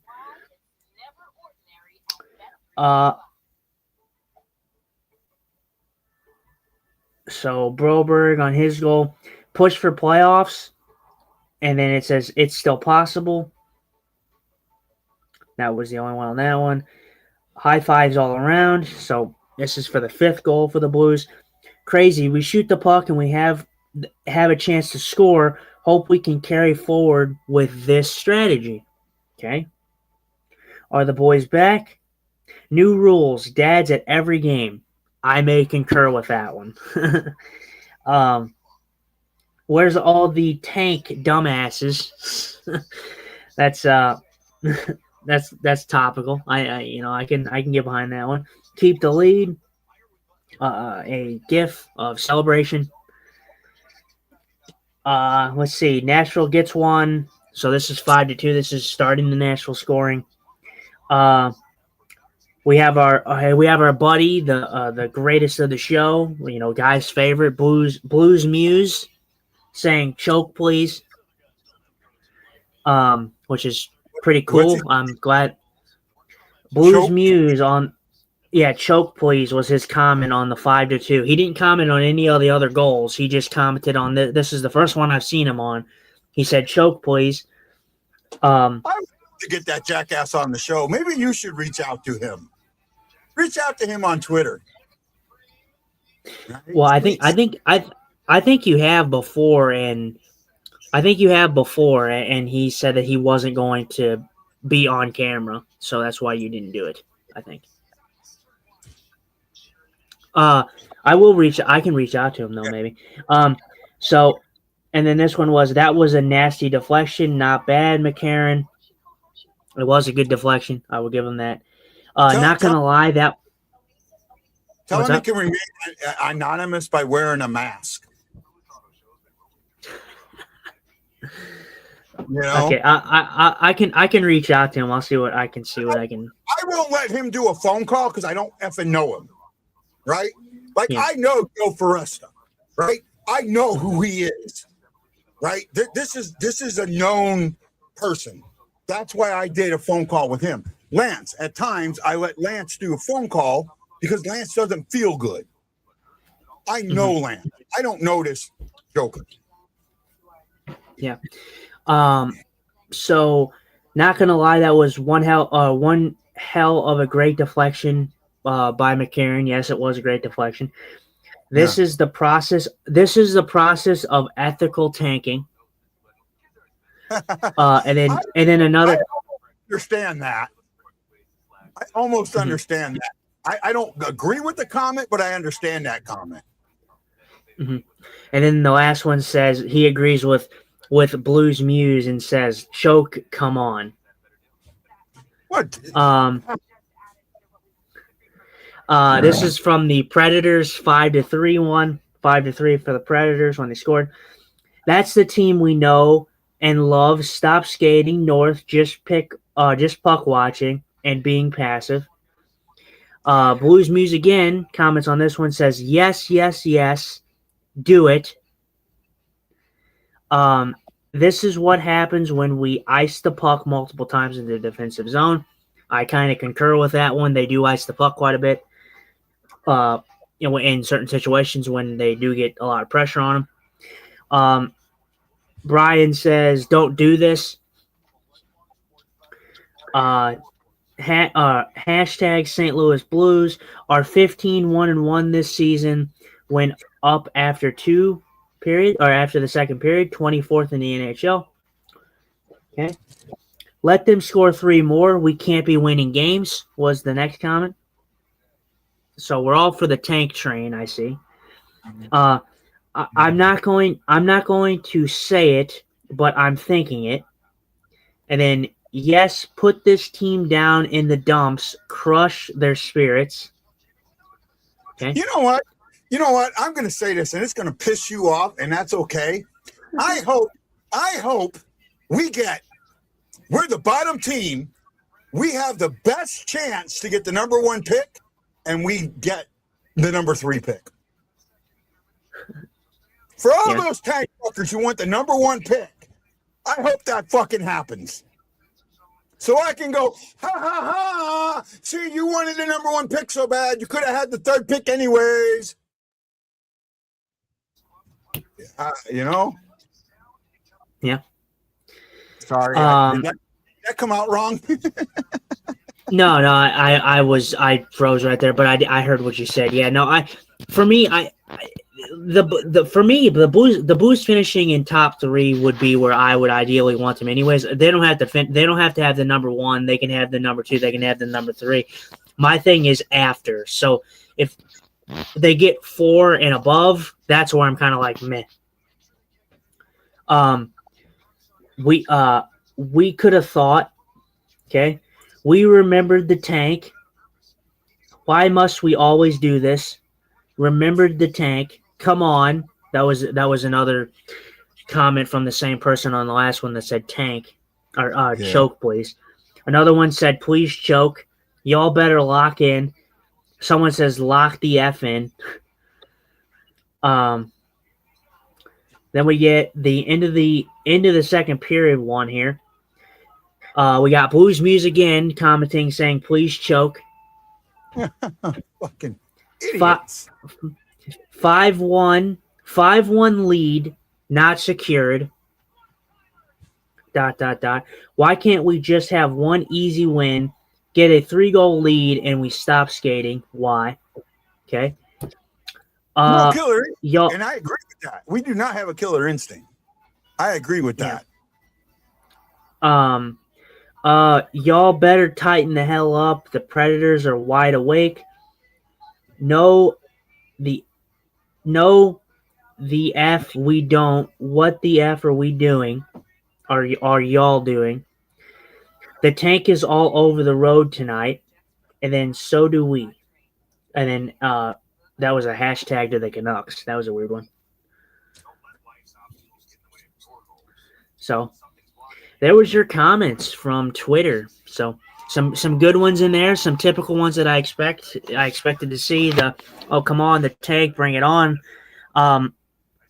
For me, I hope one of two things happen. One, I'd like to see what guys said happen. You know, they want the first overall pick, but it won't happen, kind of thing. And then I'd rather have that, or I want the Blues to somehow make a miraculous comeback in this season, make the playoffs, and then all the same people that said, "Oh, let's tank," are the same people that'll say, "I believed in this team the whole time." Yeah. I'm with you there. Here's the other thing, and I tried to bring this up. Let's say the Blues end up at number 4 or 5, right? What do you do with pick 4 or 5? I know what I do. Yeah, I mean, you could like, depending on where that is, because I do think that the top 3 guys they're going to be the top 3 guys in this draft. So okay, you could have a gem in there. Like, obviously, you know, top 10, you're always going to have some type of decent player in there. Not generational, but I would say, depending on what you could get or what someone may offer you, you could trade that pick. I'm trading that pick. I'm trading down and getting into the late teens, early 20s. You know why? Because I'm so good. We're so good. The Blues are so good at finding that guy in that spot, right? So if you have this premium pick,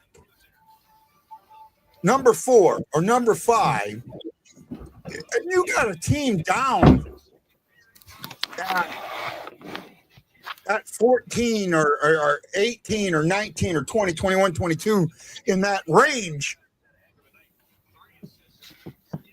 especially a team that just, barely made the playoffs, right? Or just made the playoffs and then got bounced in the first round. Now, we already had that coming up. I had it up earlier.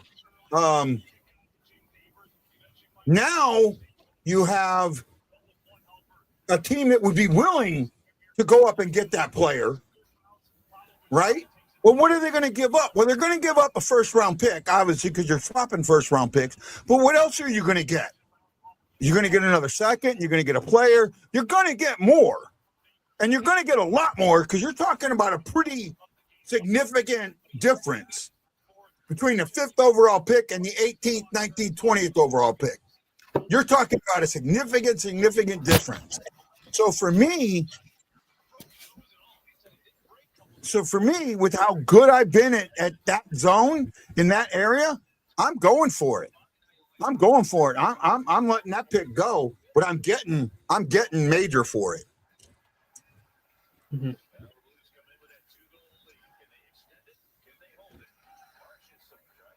I think the only reason they didn't 10 pick because they had 2 picks in that zone anyways in the late 20s, right? They ended up having the Rangers pick and Toronto's pick down then. So they did pretty good with that.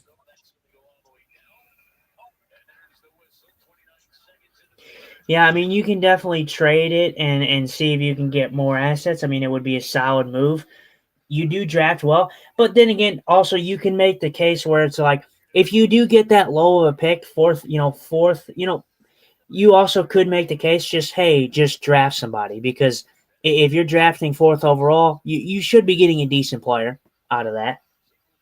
And who's to say, like I said, and who's to say there's been players that have been passed on. So who's to say I do think that Stenberg is probably going to be top 3, but who's to say that he doesn't fall and because they have scouts. Each team has different scouts, so they see different things. Sometimes scouts choose players that are based on the organization and their preferences and what they need, and sometimes they don't. If Stenberg falls to 4, yeah, I'm taking it.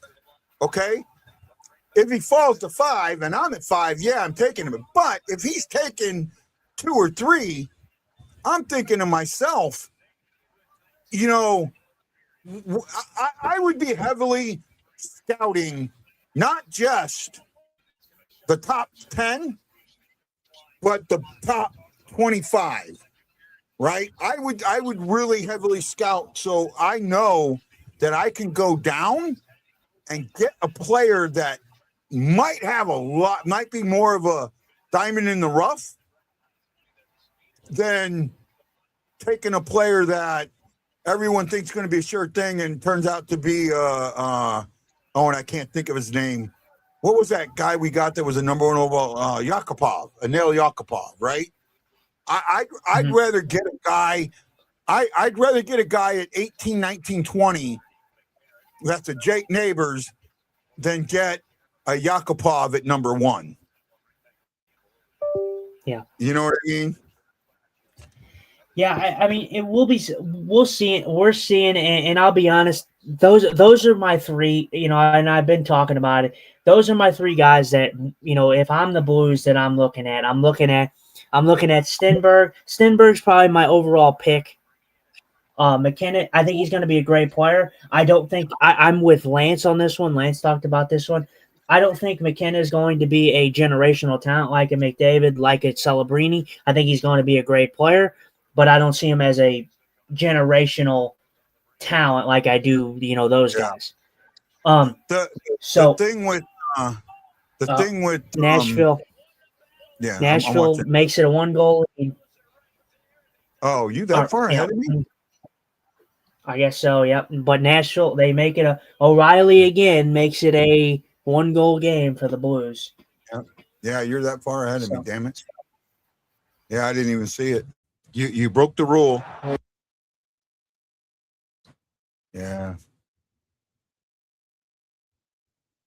This has got, I said it, man. I said it. This has all the earmarkings of the Detroit game. Dumbass. I shouldn't have said it. On me. My fault. I did it.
Got it. Got to do something here. Let's go, Blues!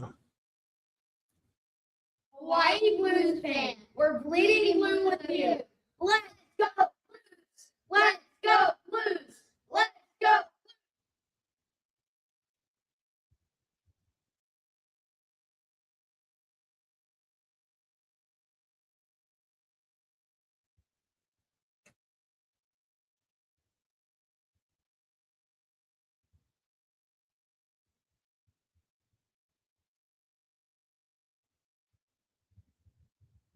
Oh, Fowler just not in the right mood.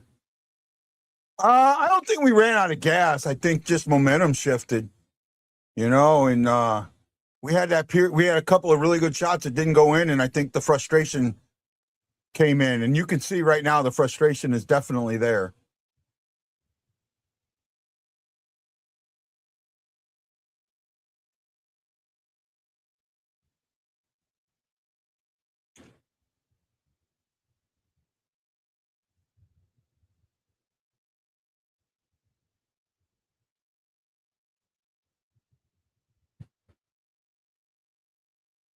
Yeah, but that wasn't going in the net because he had that post. He had that post completely covered. That's why it went off the post.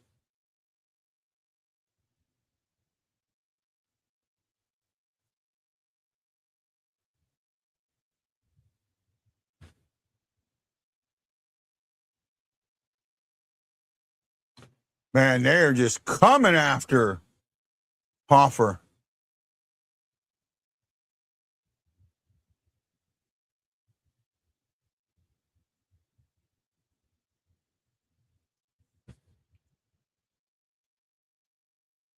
Sonny did good there.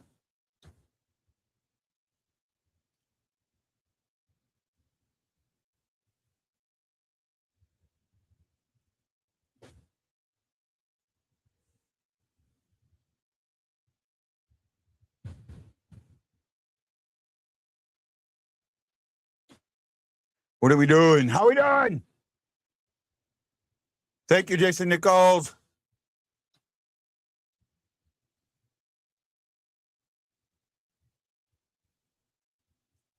Bergeron off the goalpost.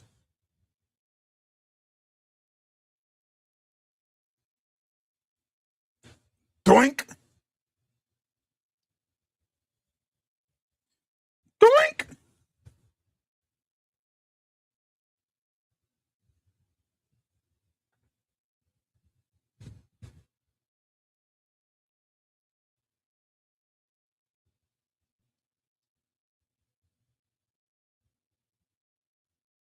Ah.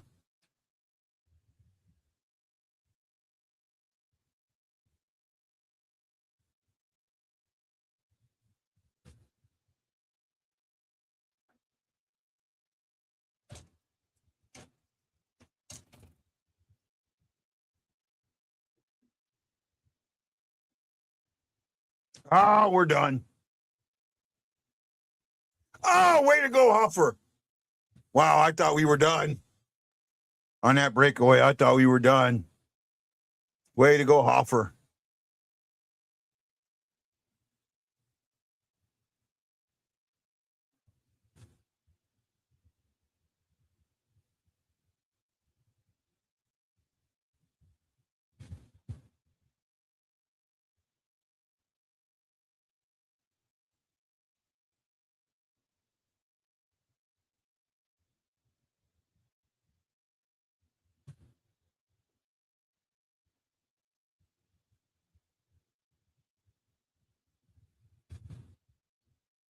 Da da da da da da da da.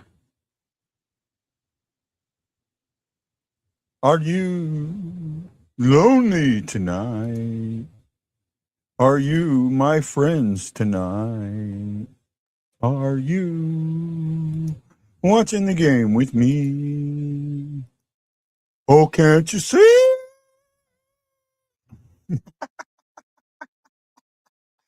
No, I know.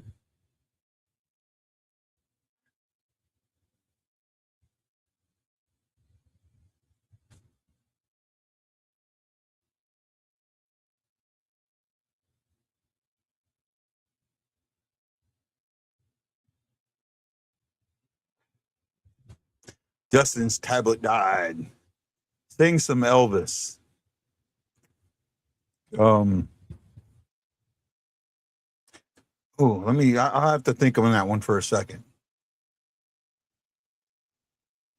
On a cold winter Chicago morning, a little baby child is born, and his mama cried in the ghetto.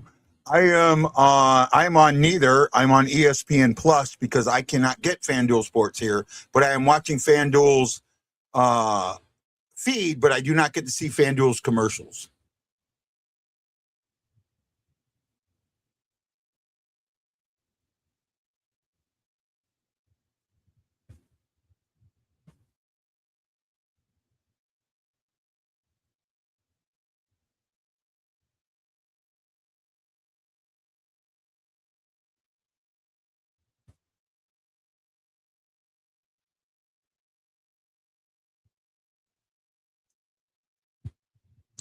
A cold and gray Chicago morning, a baby child is born. Tie game.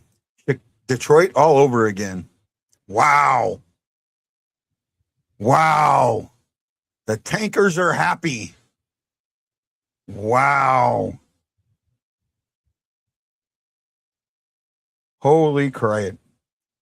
Talk about just not having a killer instinct. This is the second time this season you've done that.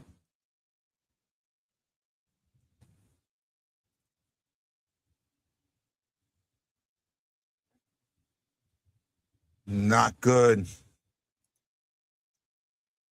Not good at all.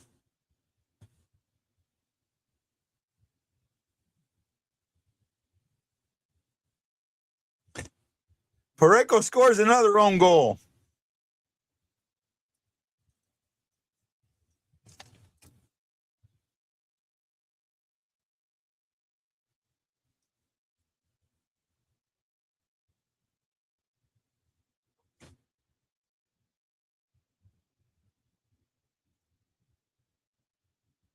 Oh, good hit.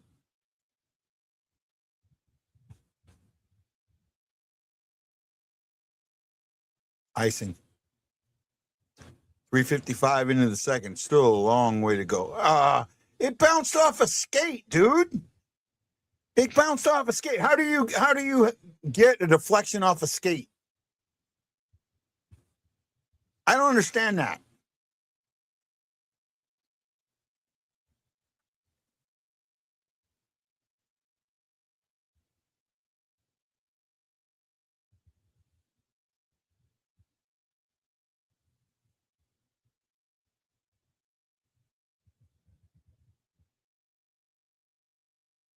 It went off Pareko.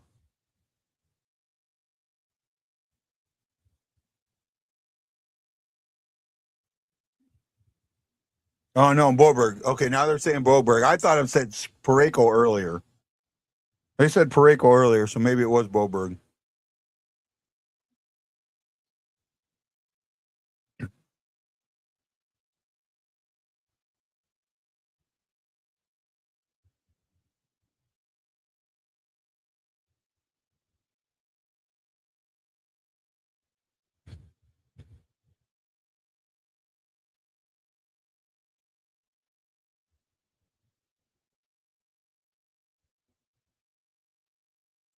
Hey Erickson, how you doing, buddy? We all hate the Preds. We all hate Trashville.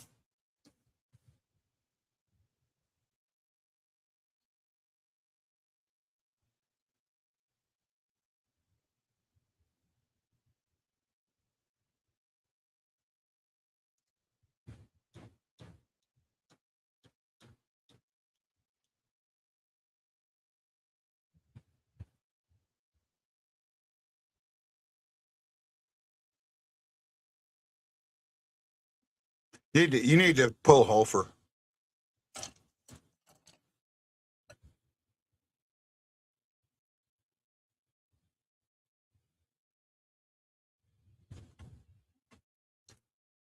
I said it. They just mentioned Detroit. I said it.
Oh, no one there. I mean, it was there. The Snuggeroo was there. He just couldn't get it in there.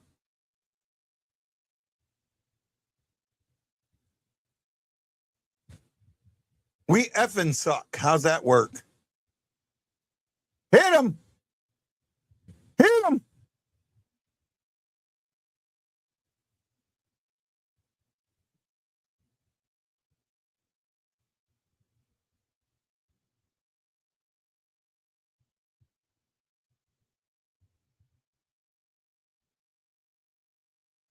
A barn burner in Nashville.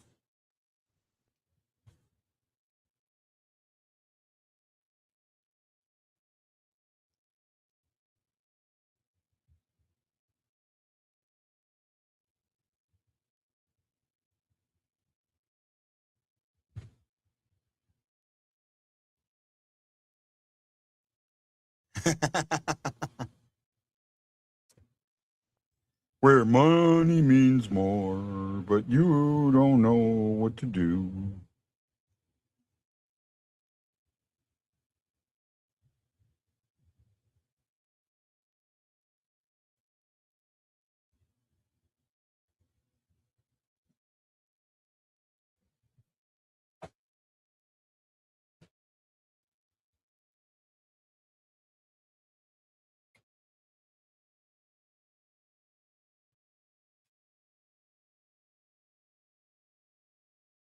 Good luck, have fun, don't die.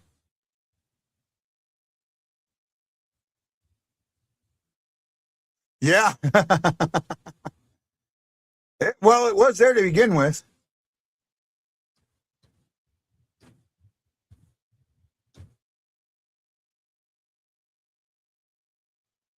Have fun, don't die.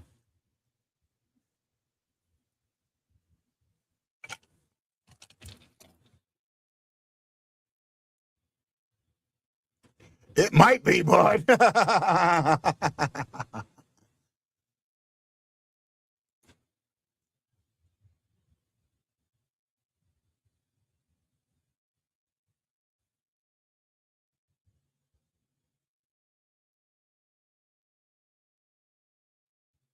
was off of Broberg. They had originally said, hurry.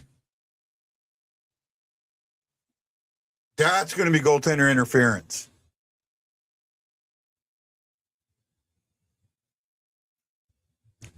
That's going to be goaltender interference. I have a feeling. Are they looking at it? I don't know. Nope. What a pull Holfer.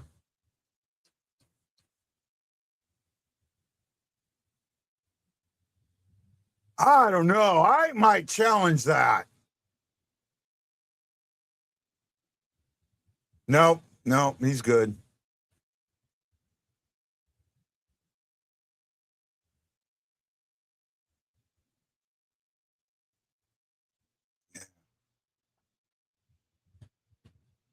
Well, we blew this one.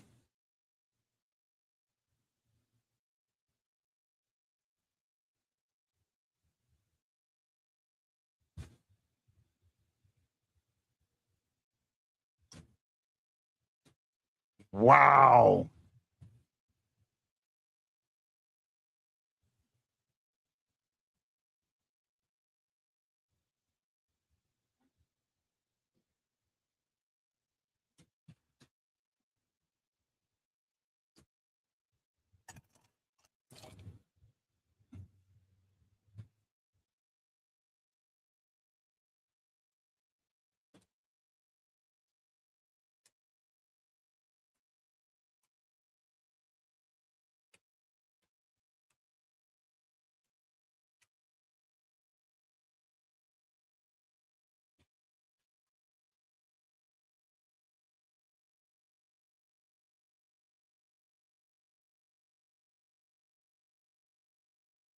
Oh my goodness. Here we go. Maybe we get something.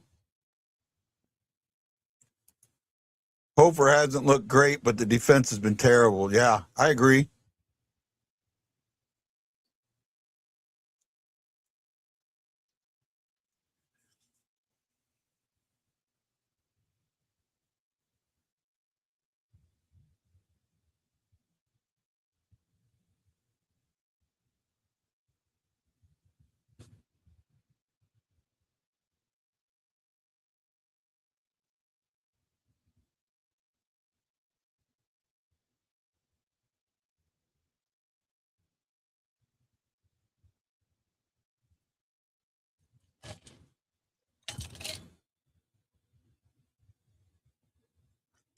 I kind of agree. We need to make a move.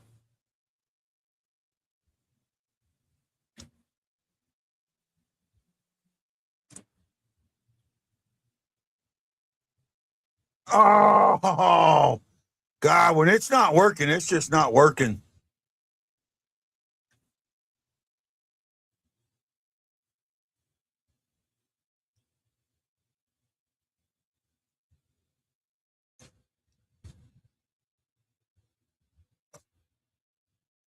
Almost got it set up. Nope.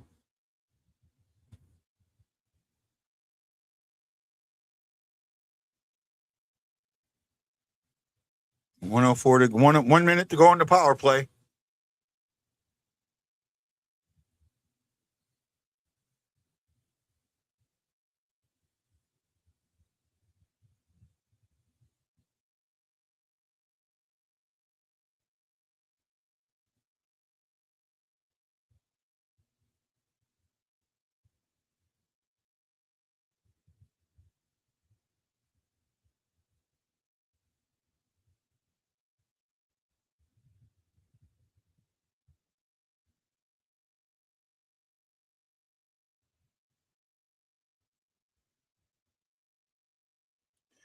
Oh, now the power play is dead. Ouch. Tough one, man.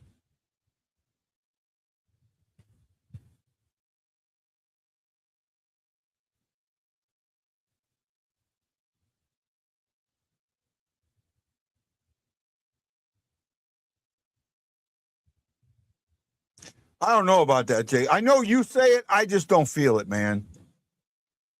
I get it.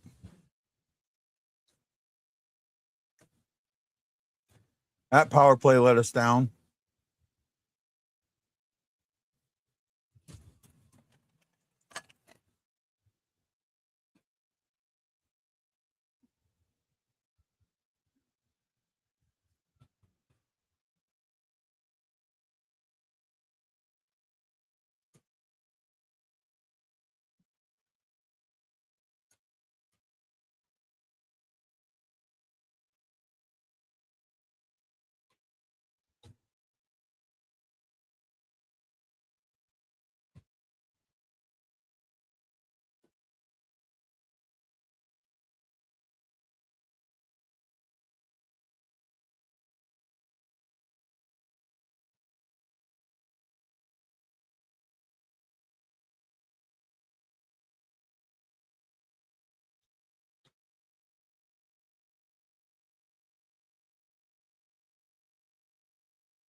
Oh, tough dismiss.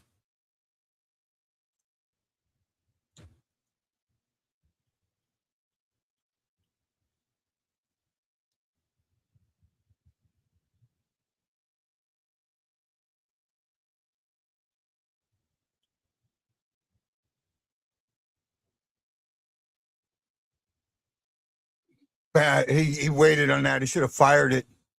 He waited. He should have been ready for the one timer on that.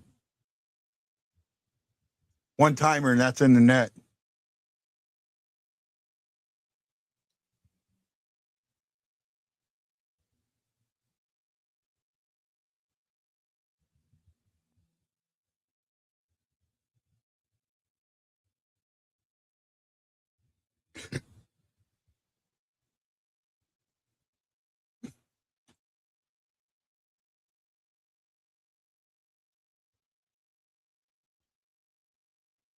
Play on.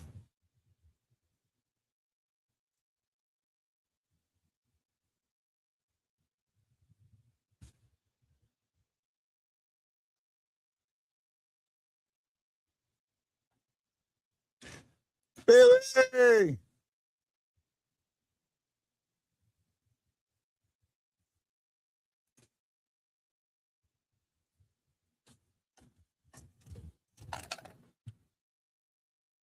Sergeant Krieger, thank you.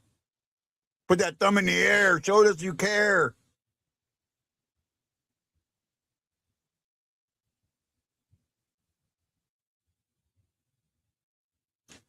I'm not there. I see what I look. I see where you're thinking, but I don't think it's right. And I'm okay with it. It goes both ways. Oh, I know, man.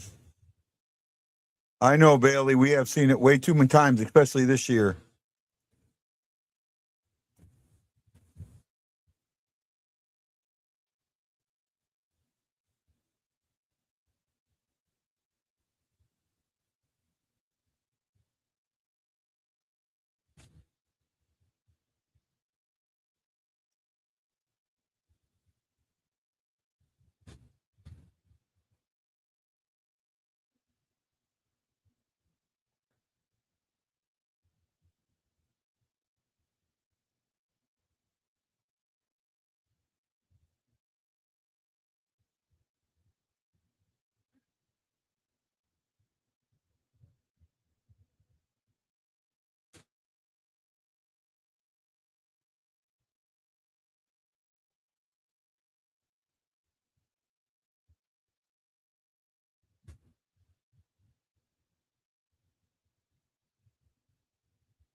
And we've done it twice.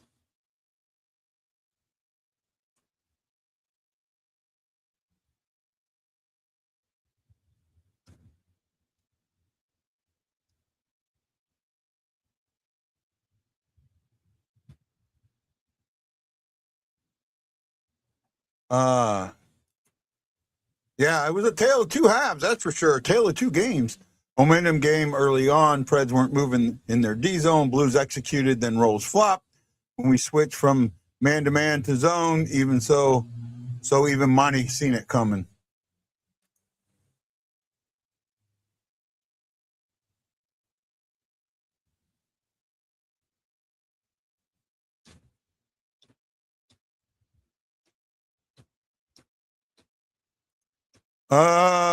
Somewhere big.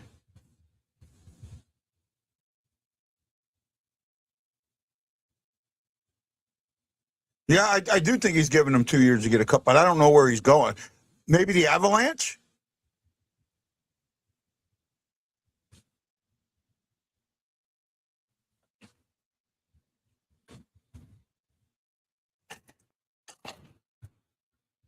Hey, Tad Dieterman, thank you, buddy. Bailey McClure didn't give me a thumbs up yet, but thank you, Tad. I appreciate it.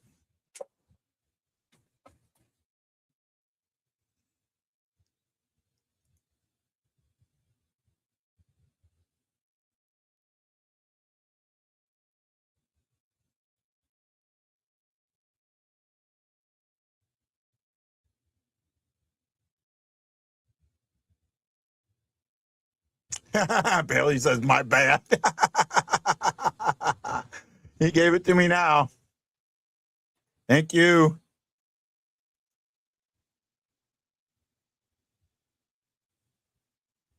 I thought that was offsides.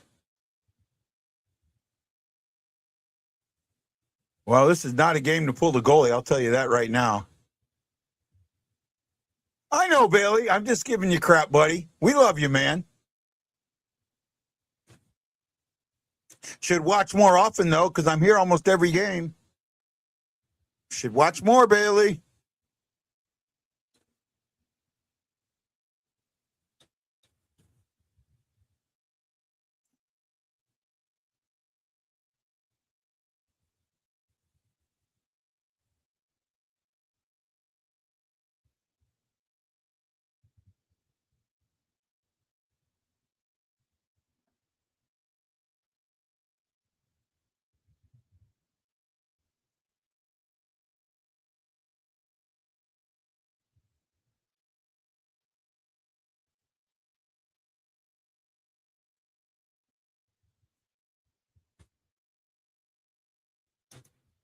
Oh, okay.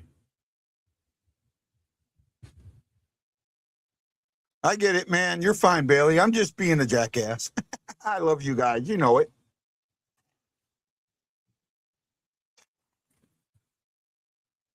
They lose this game. I'm not doing a long post game. It's going to be a quick one. Justin's tablet died, so there's nothing we can do right now with that.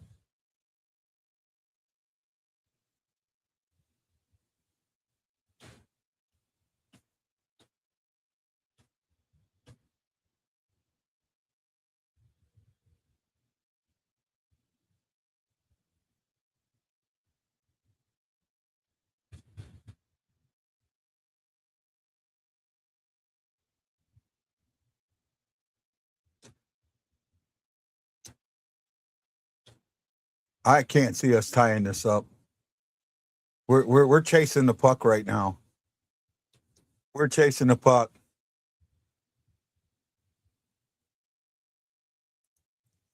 Yeah, well, I do the best I can, Bailey. I do the best I can, man. We try and put on a good product for you, really do. And we do something no other show. We give you a chance during the game to talk about the game and not do it blindly in a group in a group on Facebook. We're here. We're taking your comments. We're talking about them. You might be right. You might be wrong. We might be right. But we're talking. Open discussion. That's what this is. Blues open discussion. And thank you for joining us. Jason's had a good time, and I've disagreed with 80% of what he said tonight.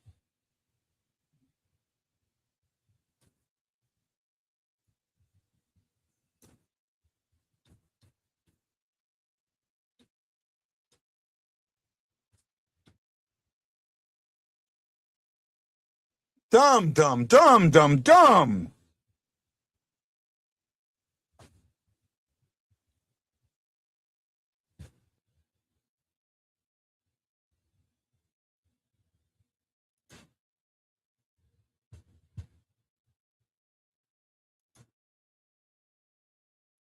Not even close.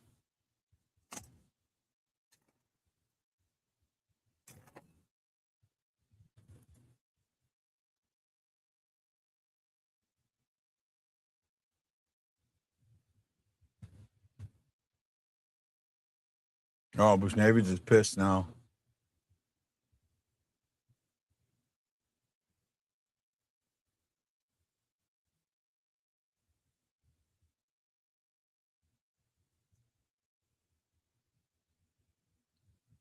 Well, here we go. They'll be pulling the goalie. Will they be scoring? We'll see. Who will be scoring?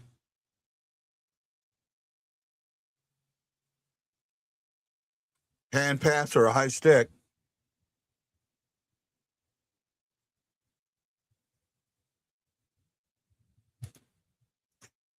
You get one line going, Nash shuts it down after a bit, and it's the Nash show. Yeah, kind of.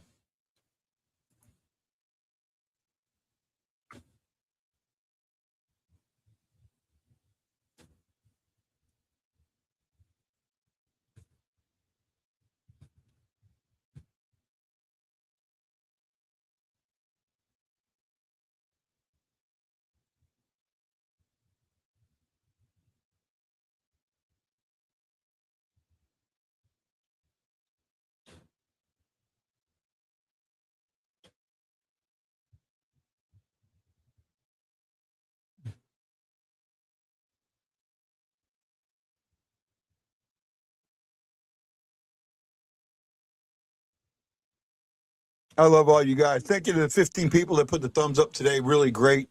Really appreciate you. Thanks for sticking around with us and watching us through the game. Because I'm Guy, the Hawaii Blues fan. For my co-host who can't be right here, Justin Eagle Eye Scott. We love each and every one of you, and all you do for us, we try and do for you.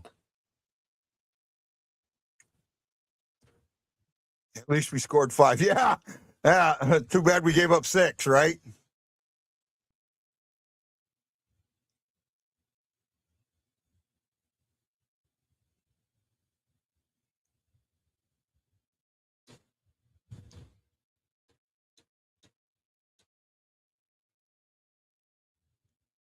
There we go. At least we didn't give it up yet.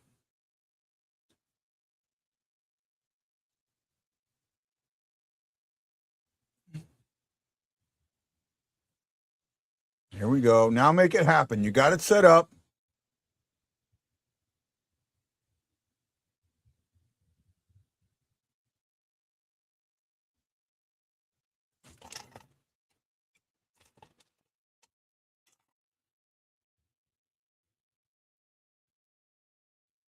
Yeah, no, he has done better at center, but that was Dvorsky that took that face off.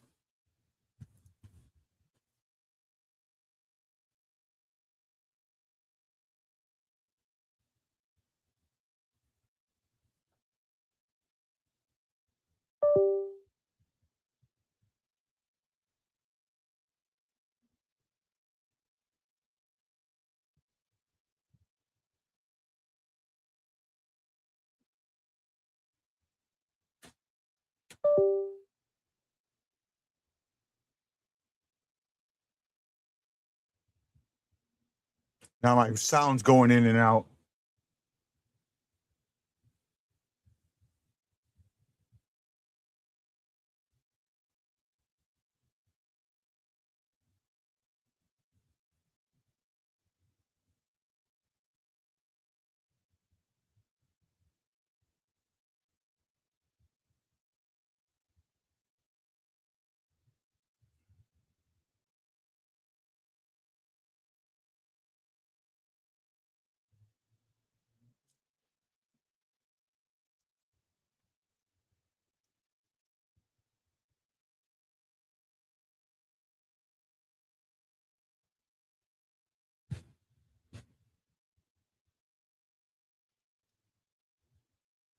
Yeah, that's the end of the game, so the goal wouldn't count no matter what.